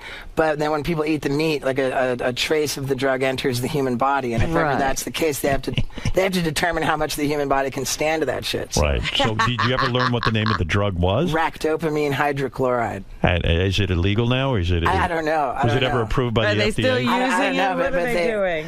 They gave it to us until our resting heart rates reached 150 beats a minute. So it actually changed the heart rate. It actually increased. It did, yeah. And I shouldn't say until everybody's heart, until one person in the study got 150 beats a minute. But it turned out I had a super powerful heart. So when it got to 150 beats a minute, they said, "Wait a second, this shit might be dangerous because that's a high resting heart rate." Right. They knew that it would increase the heart rate, and that was about it. But yeah, I got like $2,000 for 12 days, and I was homeless anyway, so I had 12 days of free food and a roof over my head. How much was the pay? $2,000. $2,000. Right. Wow. You know, there was a guy, a movie director, this guy Rodriguez, who financed all his movies by being part of these medical the first tests. one, not all of them. Right. The first one. He still likes it. I remember thinking, you can sell a kidney for like $50,000. And you were thinking about it. I was thinking about that. I was like, yeah, you don't need 2 kidneys. Did you ever say, "Hey, I'm going to train"? You need everything doubled, Steve. Stop it. Did you ever say to yourself, "I'm going to go train for a job" or something like that? It just wasn't within you. You lived life on the edge. Well, yeah, I mean, I started making videos when I was 15, and that was really the only thing that I was passionate about. When I went to University of Miami, it was to try and become an advertising guy and make commercials. Right. But I couldn't go to class, so that wasn't going to happen. And the only thing that... You were a bad student. Right, I couldn't go to class. You can't concentrate. Yeah, I'm better at it today. Right. But, keep a schedule, that sort of thing. I couldn't keep a job or go to class. Is that when you got heavy into drugs, around the clown college time? I would be on drugs if I was in clown college. It was it was before clown college. I developed it. I found cocaine to be delicious. In college? Or in high school? It was during that homeless period. I see. Yeah. It's good to be homeless and on coke. Your life's going really well. Right. Yeah. Is your dad proud of you now, or is he still kind of disappointed? He is. Very much so. Yeah. What drove us apart at first ultimately brought us closer together than ever. I remember my dad having a conversation with me. He said, "I feel I've done a disservice to you by not supporting you in this career path that you've chosen. Now that I see that you're committed to it. He said his dad had the same conversation with him. Yeah. His dad was like, his whole family was all like preachers and theologians and academics. And him going into the business world. Him going into the business world made him like kind of a black sheep. So I can understand why your dad would have been concerned about what you went into. Sure. Because I mean, you could have killed yourself very easily, and you were going that route. Why do you think you're not closer to Johnny Knoxville? Seriously, what do you think the rub is there? Is it because he made more money than you on the Jackass project? I don't know why. Why? I mean, let's analyze it for a second. Why isn't he one of your closest friends? When you think about it, do you think he is afraid of you because you're even more edgy than he is in the sense? I don't think that's got anything. Do you think he can't stomach you for some reason, or do you? Is this a true premise? Are you two not close? I was at his house the night before last. Oh, you were? Yeah. Oh, so I get the feeling you guys aren't cose, though. I mean, that might be an anomaly. I think that. I don't think that that's really right. Yeah, but you were at his house because you broke in, right? No. So you were invited over for a dinner of some kind? Yeah, well, I mean, I have there's this little girl that has cancer, and I've been trying to help the family, and I brought this glove to try and get you to sign it for. I'll sign it. And as long as I don't have to do anything more than sign it, I'm fine. Right. Yeah, I don't want to meet anybody. He doesn't have to meet the little girl. No, right. Yeah, I'm not good with kids. I wanted to get him to sign it, so I went over to his house and hung out and stuff. Oh, I see. But you're not. So my premise is correct that you're not close to Johnny. I wouldn't say that we're not friends, but I mean, like you said when I first got here, I'm kind of doing my own thing. But why do you think you're not closer? Honestly, I mean, you must have thought about this, and really, it's amazing to me because you guys have such a shared history. Your greatest success is together. Right. Why are you not? Do you do you like him? I like him fine. We really don't have What? Finish the sentence. They don't have issues? We don't have any issues, man. Don't finish the sentence for him, Robin. Oh, sorry. Yeah, he had no finish. He had no finish. But what is it? I mean, it's like when Lennon and McCartney couldn't get along anymore. We all said collectively, why? Why? You guys are so brilliant together. And I say to you in all sincerity, here are two guys that really changed the face of MTV and this type of entertainment. You're on top of the world. You made a lot of money together. You're successful. Why is it you guys just don't hang out at all? I mean, I don't think... I think that you're kind of going down the wrong path. Am I? I think so. Like, when I was on the Dancing with the Stars, he was regular there to support me. Yeah. You know, like... Yeah. He even did the intervention. Come on. Sure. But you don't get you don't hang out. We've never hung out like a lot in our free time. Okay, I don't know. I thought maybe there was something there. No, there's not. Like we don't have beef or anything. So what happened with Elizabetta? Why the breakup? I mean, certainly a beautiful girl. She's very beautiful. She's wonderful. And I don't know. I guess it just didn't really work out. Whoa. You act like you weren't there. What the heck happened? I mean, you guessed. No, you must have been there. What I had read is because of your sobriety, not that she has a problem, but the fact is that she would like to go to a club and maybe dance and have a couple of drinks. She'd like to go to dinner. You went to Italy with her. Everywhere you went, they put wine on the table. Well, that's Italy, yeah. Yeah, and you felt that you could not be sober around her. Wow, look at that picture. God, she's hot. Wow. What happened there? Is that it? Because of wine in Italy and all that kind of shit? I mean, I don't really want to, pick it apart, but I guess you just say, well, I'm sure you do. Yeah, I want to know what happened. I'm interested in your life.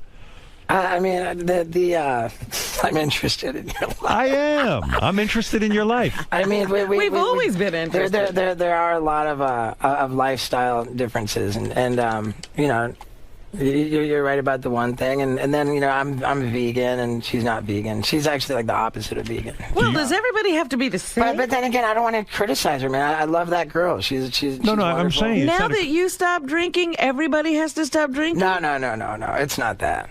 He doesn't want to put himself in those situations. Although, what happens when you get to a place where people are drinking? I mean, you can't escape it in this country. Yeah, right. You can't expect to hide from it. But if you're going to be around it, you just got to ask yourself, do I have a legitimate reason for being in this situation? Right. And if you do, then by all means.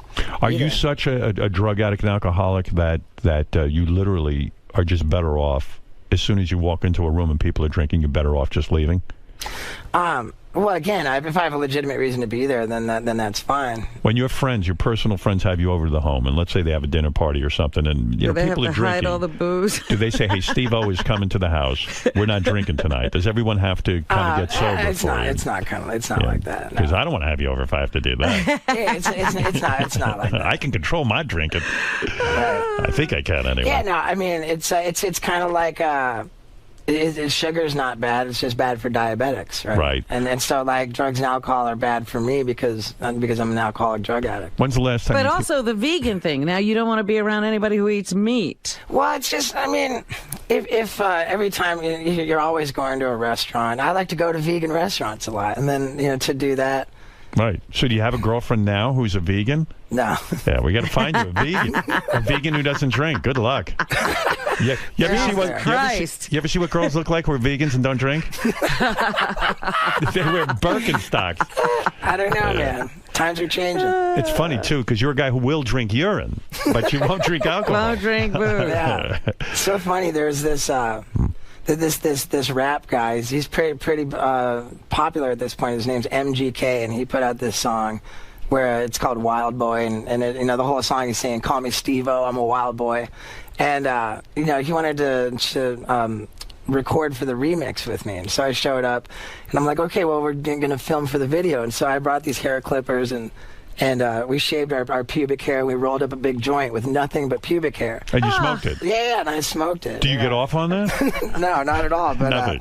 And we smoked each other's pubic hair. It was pretty funny. And the footage of us actually smoking it was on the cutting room floor. And he's probably a bit mortified that I'm saying that right now. But I'm surprised you would even draw smoke into your lungs. We could have triggered you. You make a very good point, man. I was conflicted after the fact. On two levels. Because I drew it into my lungs. I quit smoking cigarettes and everything. Yeah, I mean, is life exhausting now? Because you have to consider everything. I mean, you can't just do something thoughtlessly, right? I don't know. I mean, I think it becomes a little bit second nature, but it's sure better than the alternative, man. I mean, you saw me right before I got sober. No, you look really good, man. Oh, boy. Thank you, man. You seem very healthy.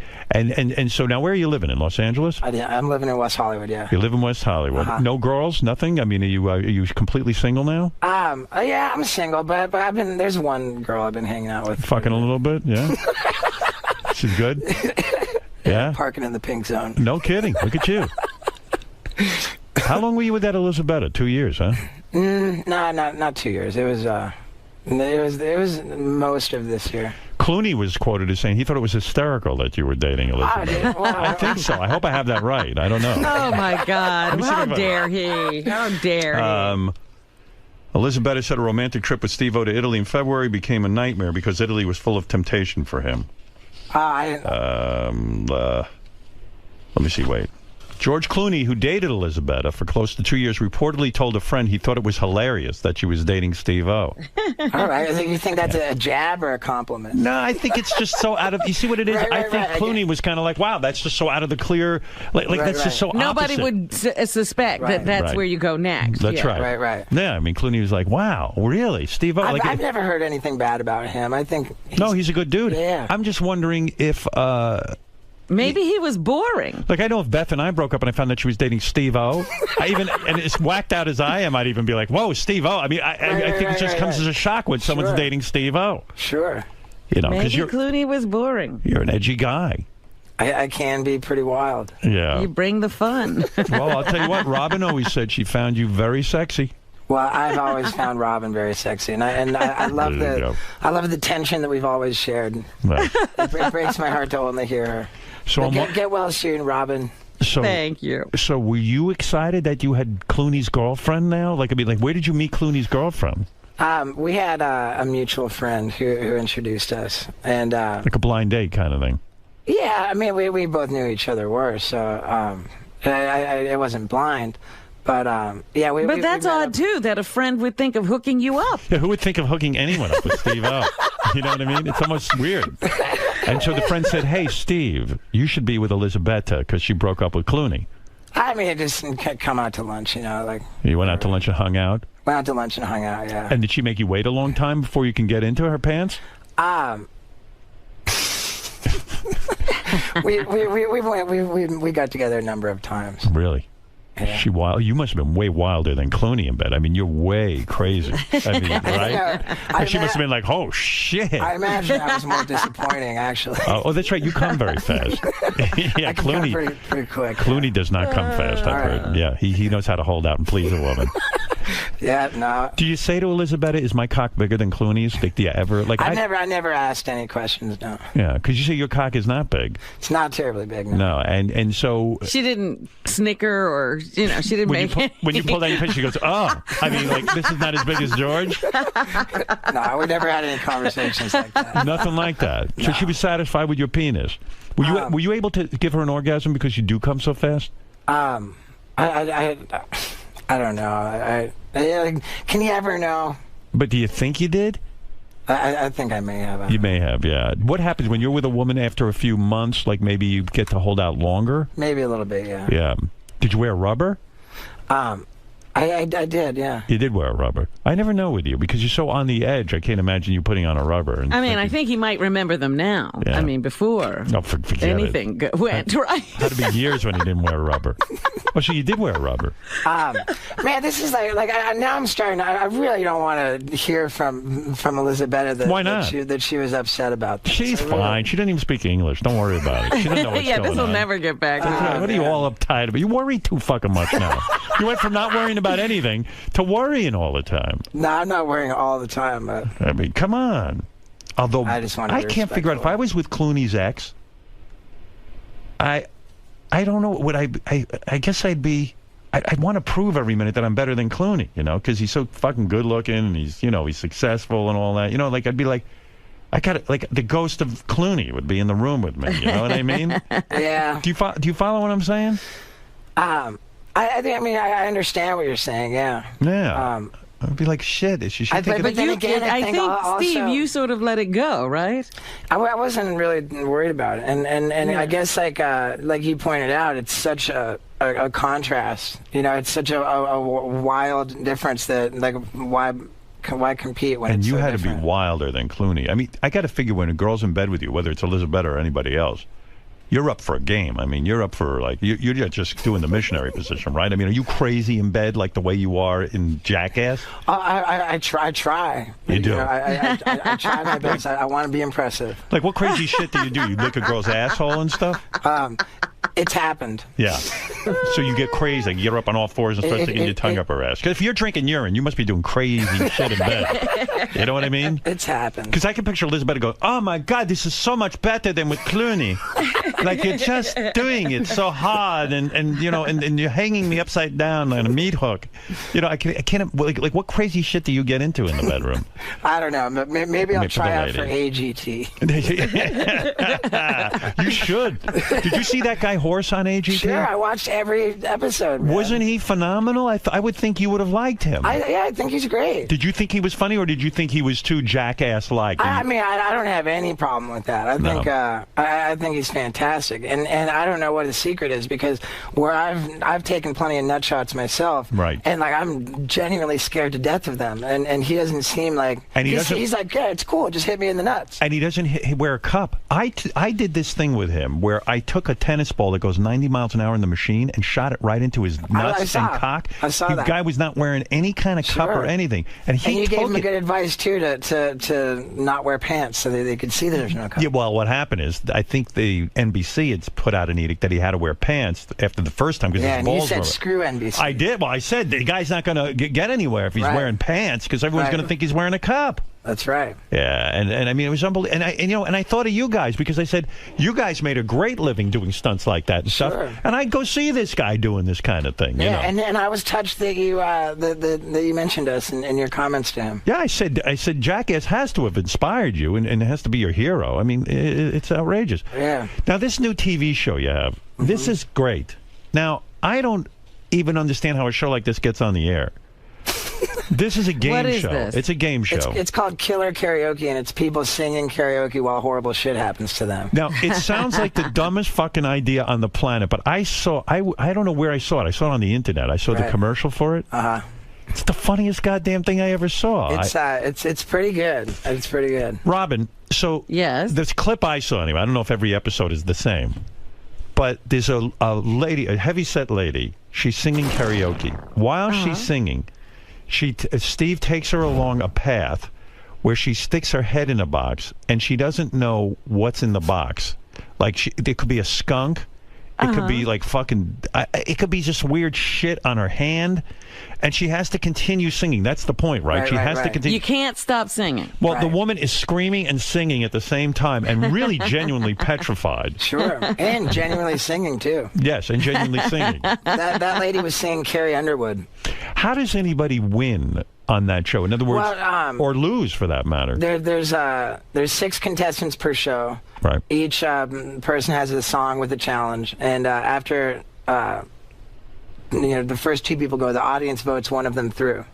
Then 2 more people, and so 3 people end up in the finals. And what are they voting for? The best singer or the person? Just whoever. It's overall entertainment. Whoever you want. Whoever you like. Whoever wins over the audience, and you got to be committed to the song. And did the woman I saw in the clip, did she win that particular episode? She got voted through. Yeah. Of course. I mean, she was fantastic. She's great. Yeah. She was nuts. Now, the show looks to me to be dangerous for the contestants, not you this time, but for the contestants. And is it true you're being sued and the production company is being sued as well for breaking a woman's leg on the show or something like this? I guess. I don't know. What do you mean you don't know? You don't know if you're being sued? I know that it's a legal matter. Only you get it. You probably said to yourself on a career level, "This is great. I'm going to host a show, right? A game it's a karaoke show. Nothing can go wrong. It's a karaoke show. I'll do just fine." Well, I just think it's great because here it's there's this genuinely crazy shit going on, and the one that you were talking about is really one of the milder challenges. We've got like some serious stuff that I would personally hate to do. I mean, I would do it. What's the worst thing you have to do while singing karaoke? We're electrocuting the shit out of people while they're singing. Oh, my God. It's really funny to hear someone try and sing while they're getting electrocuted. Where does this air, this show? It's on True TV. And you're the host. I'm the host, yeah. So we've got all this crazy shit going on, which means that, like, I'm in an arena that's appropriate for me to be in. Right. But here I'm like the comedian host guy, so like I don't have to like be hurting myself. You don't have to. Do you ever electrocute yourself? Sure. Like, just to show the people. Just to show the people how much it sucks. Yeah. How do you know how much to electrocute someone without killing them? But you have to make what it. We're using is, they don't, Howard. That's the problem. We're using these dog shock collars. Right. Those horribly cruel devices, and we strap them to everybody's. We strap them to their arms and legs. I see. And we turn it all the way up, and we electrocute them that way. See what I tell you? They don't know what they're doing. Yeah, because those things are fucked up. I know, because I would be afraid to be involved in something like that, and because of lawsuits. What if somebody has a heart attack doing that or something like that? But they do know. I think that they screen the people pretty vigorously. In other words, for health purposes. I would imagine that's the case. Somebody can always slip through. But in a sense, the people do know what the show is, and if they're going to go on it, they're doing it at their own risk. They don't know what their challenge is before they come out, so they genuinely find out what's going to happen like after they've already begun to sing. I mean, if somebody but they must sign some kind of crazy release that you're not that a lawyer responsible ignores for anything. Then when he takes you to court, the lawyer goes, "These people don't know what they're signing." I guess. I don't know. I mean, I would imagine it's a pretty comprehensive release form. I can't imagine that what the show is going to earn, that it's worth going through all this hell to sort of create Yeah, I it. mean, for the contestants, it's up to $10,000. Oh, well, in that case, electrocute away. Right. But, it's a funny thing to me. Like, if I was a contestant on a game show, and listen, I've had desperate times in my life. I haven't had a lot of money. If someone said to me, "You have $10,000, but you have to be electrocuted in order to win it," I'd probably just walk away and say, "There's got to be some other way I can make a living." Right. You know what I mean? But isn't it amazing? People want to be on TV.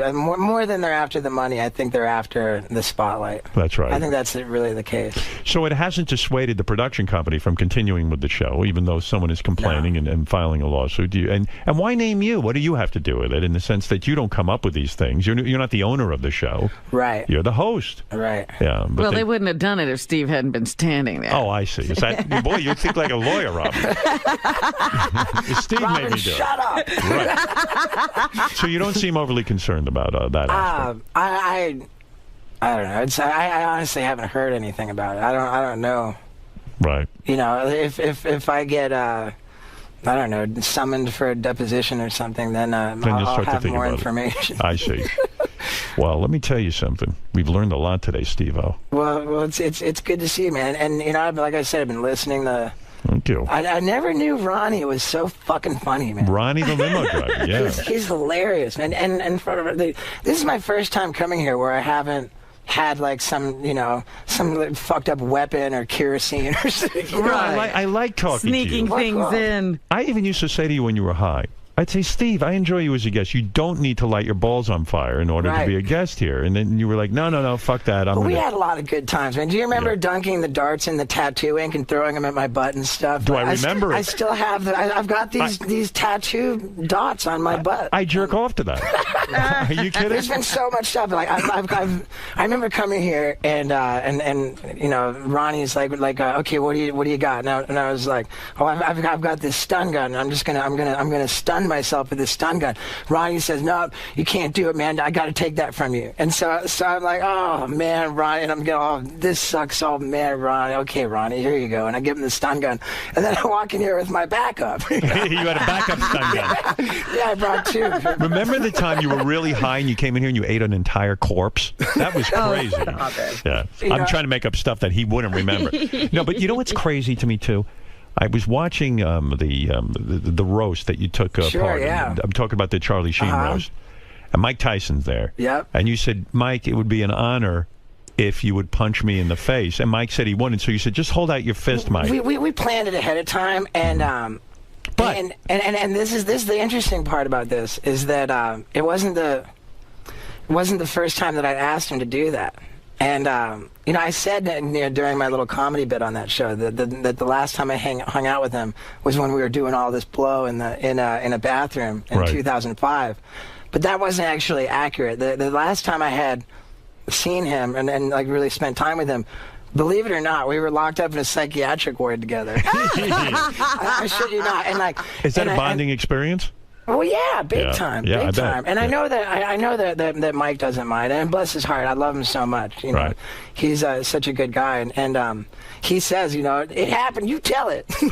Well, why were you? I know why you were in the psychiatric ward. You had completely lost your mind on drugs. We were both in. I mean, it's no secret that Mike was in a similar. Why was he? Was because of drugs? He had also gone off the deep end. Right. Yeah, we're in very similar positions as far as that goes. When you're in a psychiatric center like that, how long are you locked up for? That time it was 3 weeks, man. 3 weeks. Yeah. Is it very difficult? Is it because the other people on the ward are as insane as you, and so it's almost just like where do you go? Where's there a safe corner? Is that the scariest part of it? Well, I was in 2 psych wards. The first one was the one where Johnny Knoxville and the guys came and they locked me up. Right. And that psych ward was kind of like a sort of hospital meets jail.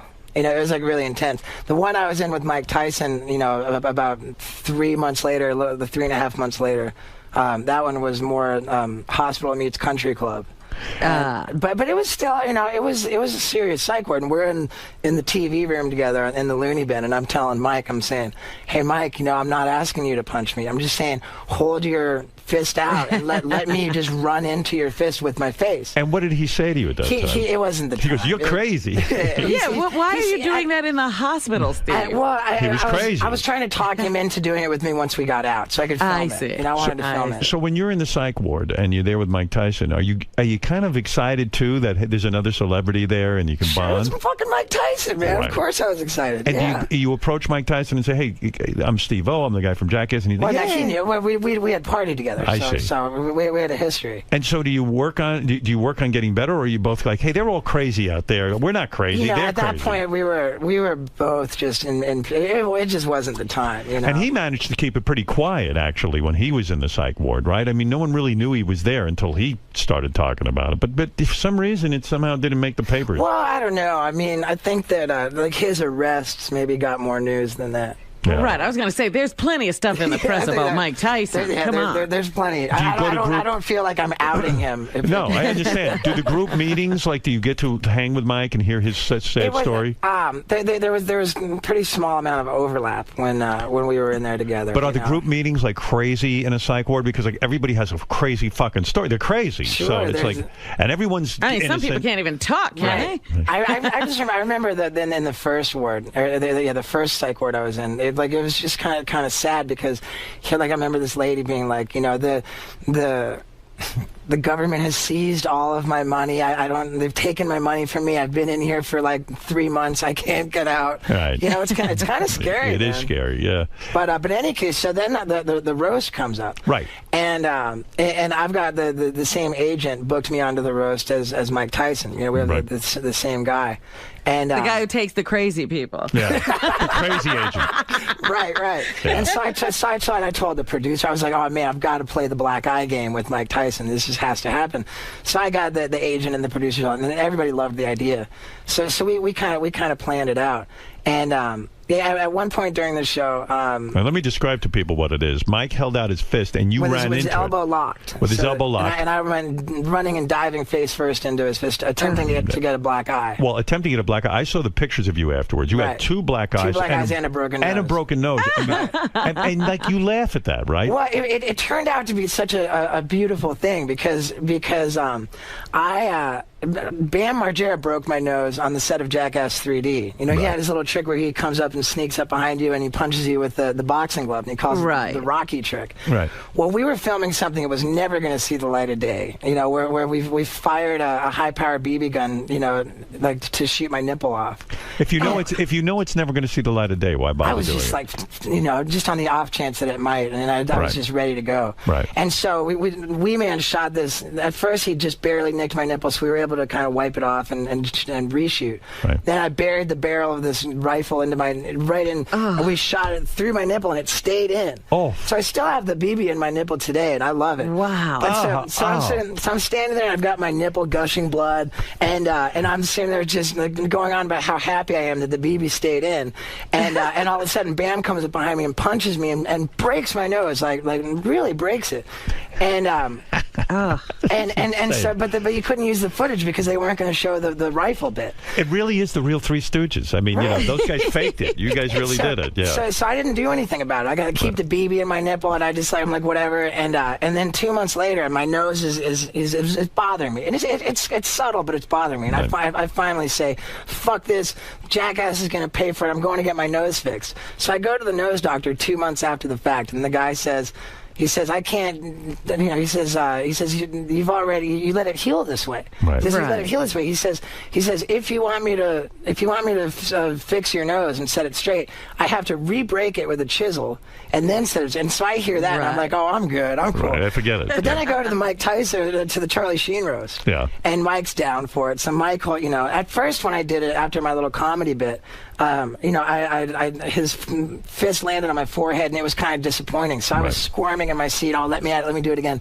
Then at the end of the show, then I did it again, and this time I dove so gnarly with my face into his fist, and my nose was like just broken the shit out of it, you know. Wow. My nose was like under my right eye, and it was just gushing blood. I mean, it felt that way anyway. And so then, and it's just gushing blood. So here it is. Boom. Yeah. Wow. And yeah, there it is. And so then, and like I said, it was at the end of the show. So the show is over. Everybody's getting up. I've got my nose gushing blood. This guy comes out of the audience and he says, "Steve-O, your nose needs to be set right now." Yeah. He says, "I'm a kung fu instructor. I've set at least 20 broken noses." And I'm thinking, this guy, like, what? It can't get any worse than it is. Right. So I sit down on the stage, and this guy puts his he puts a thumb on either side of my nose, and he like clicks it back into place, and it hurt like shit. He lines it all up, and I swear my nose is like straight now. I was looking at your nose. You didn't get your nose fixed? No, but I'm looking at it. It looks fabulous. Like what the doctor said. He said he would have to re-break it with a chisel and then set it straight. Fucking Mike Tyson re-broke it, and the kung fu guy set it straight. And let me tell you something. You got a nice nose. It's looking fucking good. It looks great. Does this kung fu guy do breasts too? Because I know two girls that really want some tits. That's unbelievable. Man. I left that roast with really like a perfectly straight nose. Yeah. And I don't think the doctor could have done a better job than Mike Tyson and the kung fu guy. When your nose is broken like that, and there are your eyes and there's your nose. Oh my God. I mean, is the pain excruciating? On my website, you can see that. You can see the whole series of like the morning after Bam broke it, and then the way that healed. Give out your web address. It's steve-o.com. Okay. You know? When you're, because that looks painful. I mean, are you in tremendous pain after something like that? Shit, yeah, I'm in tremendous pain after that. And then he can't take anything. Yeah, but you can only take an Advil, right? I didn't take shit. Wow. I guess I Do did. you lay down for the next week after something like that happens, or are you just not neurotic? You'll just walk around and say, fuck it. I don't think that the laying down helped. I mean, you want to kind of keep yourself busy, I think. Who's the girl that's with you now? Because you're still crazy, even though you're fucking sober. I mean, is she a normal girl? Is she a girl with a job? Is she an actress? What, I mean, give me an MO here.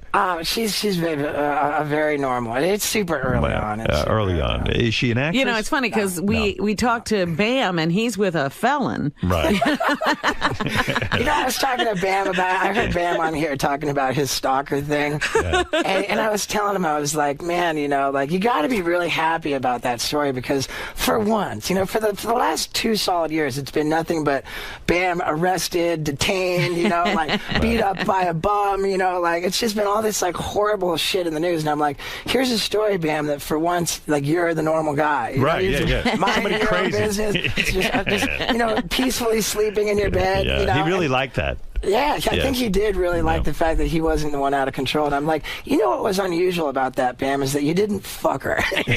That's the weird part. You've got a stalker and you didn't fuck her. Wow. Yeah. That's odd. I thought that was strange too. Right. Well, Steve-O, you're looking better than ever. I mean, thank you, man. really I are. I appreciate it. You're coherent. You're with it. I mean, you're a regular statesman now. And we actually talked finance with Steve. Finance today. We learned that you're financially, you're fiscally He's concerned. all about the fiscal cliff. He's amazing. It's so awesome to be here, man. Like, it's been over 10 years. Right. You know. Well, listen, I appreciate your talents.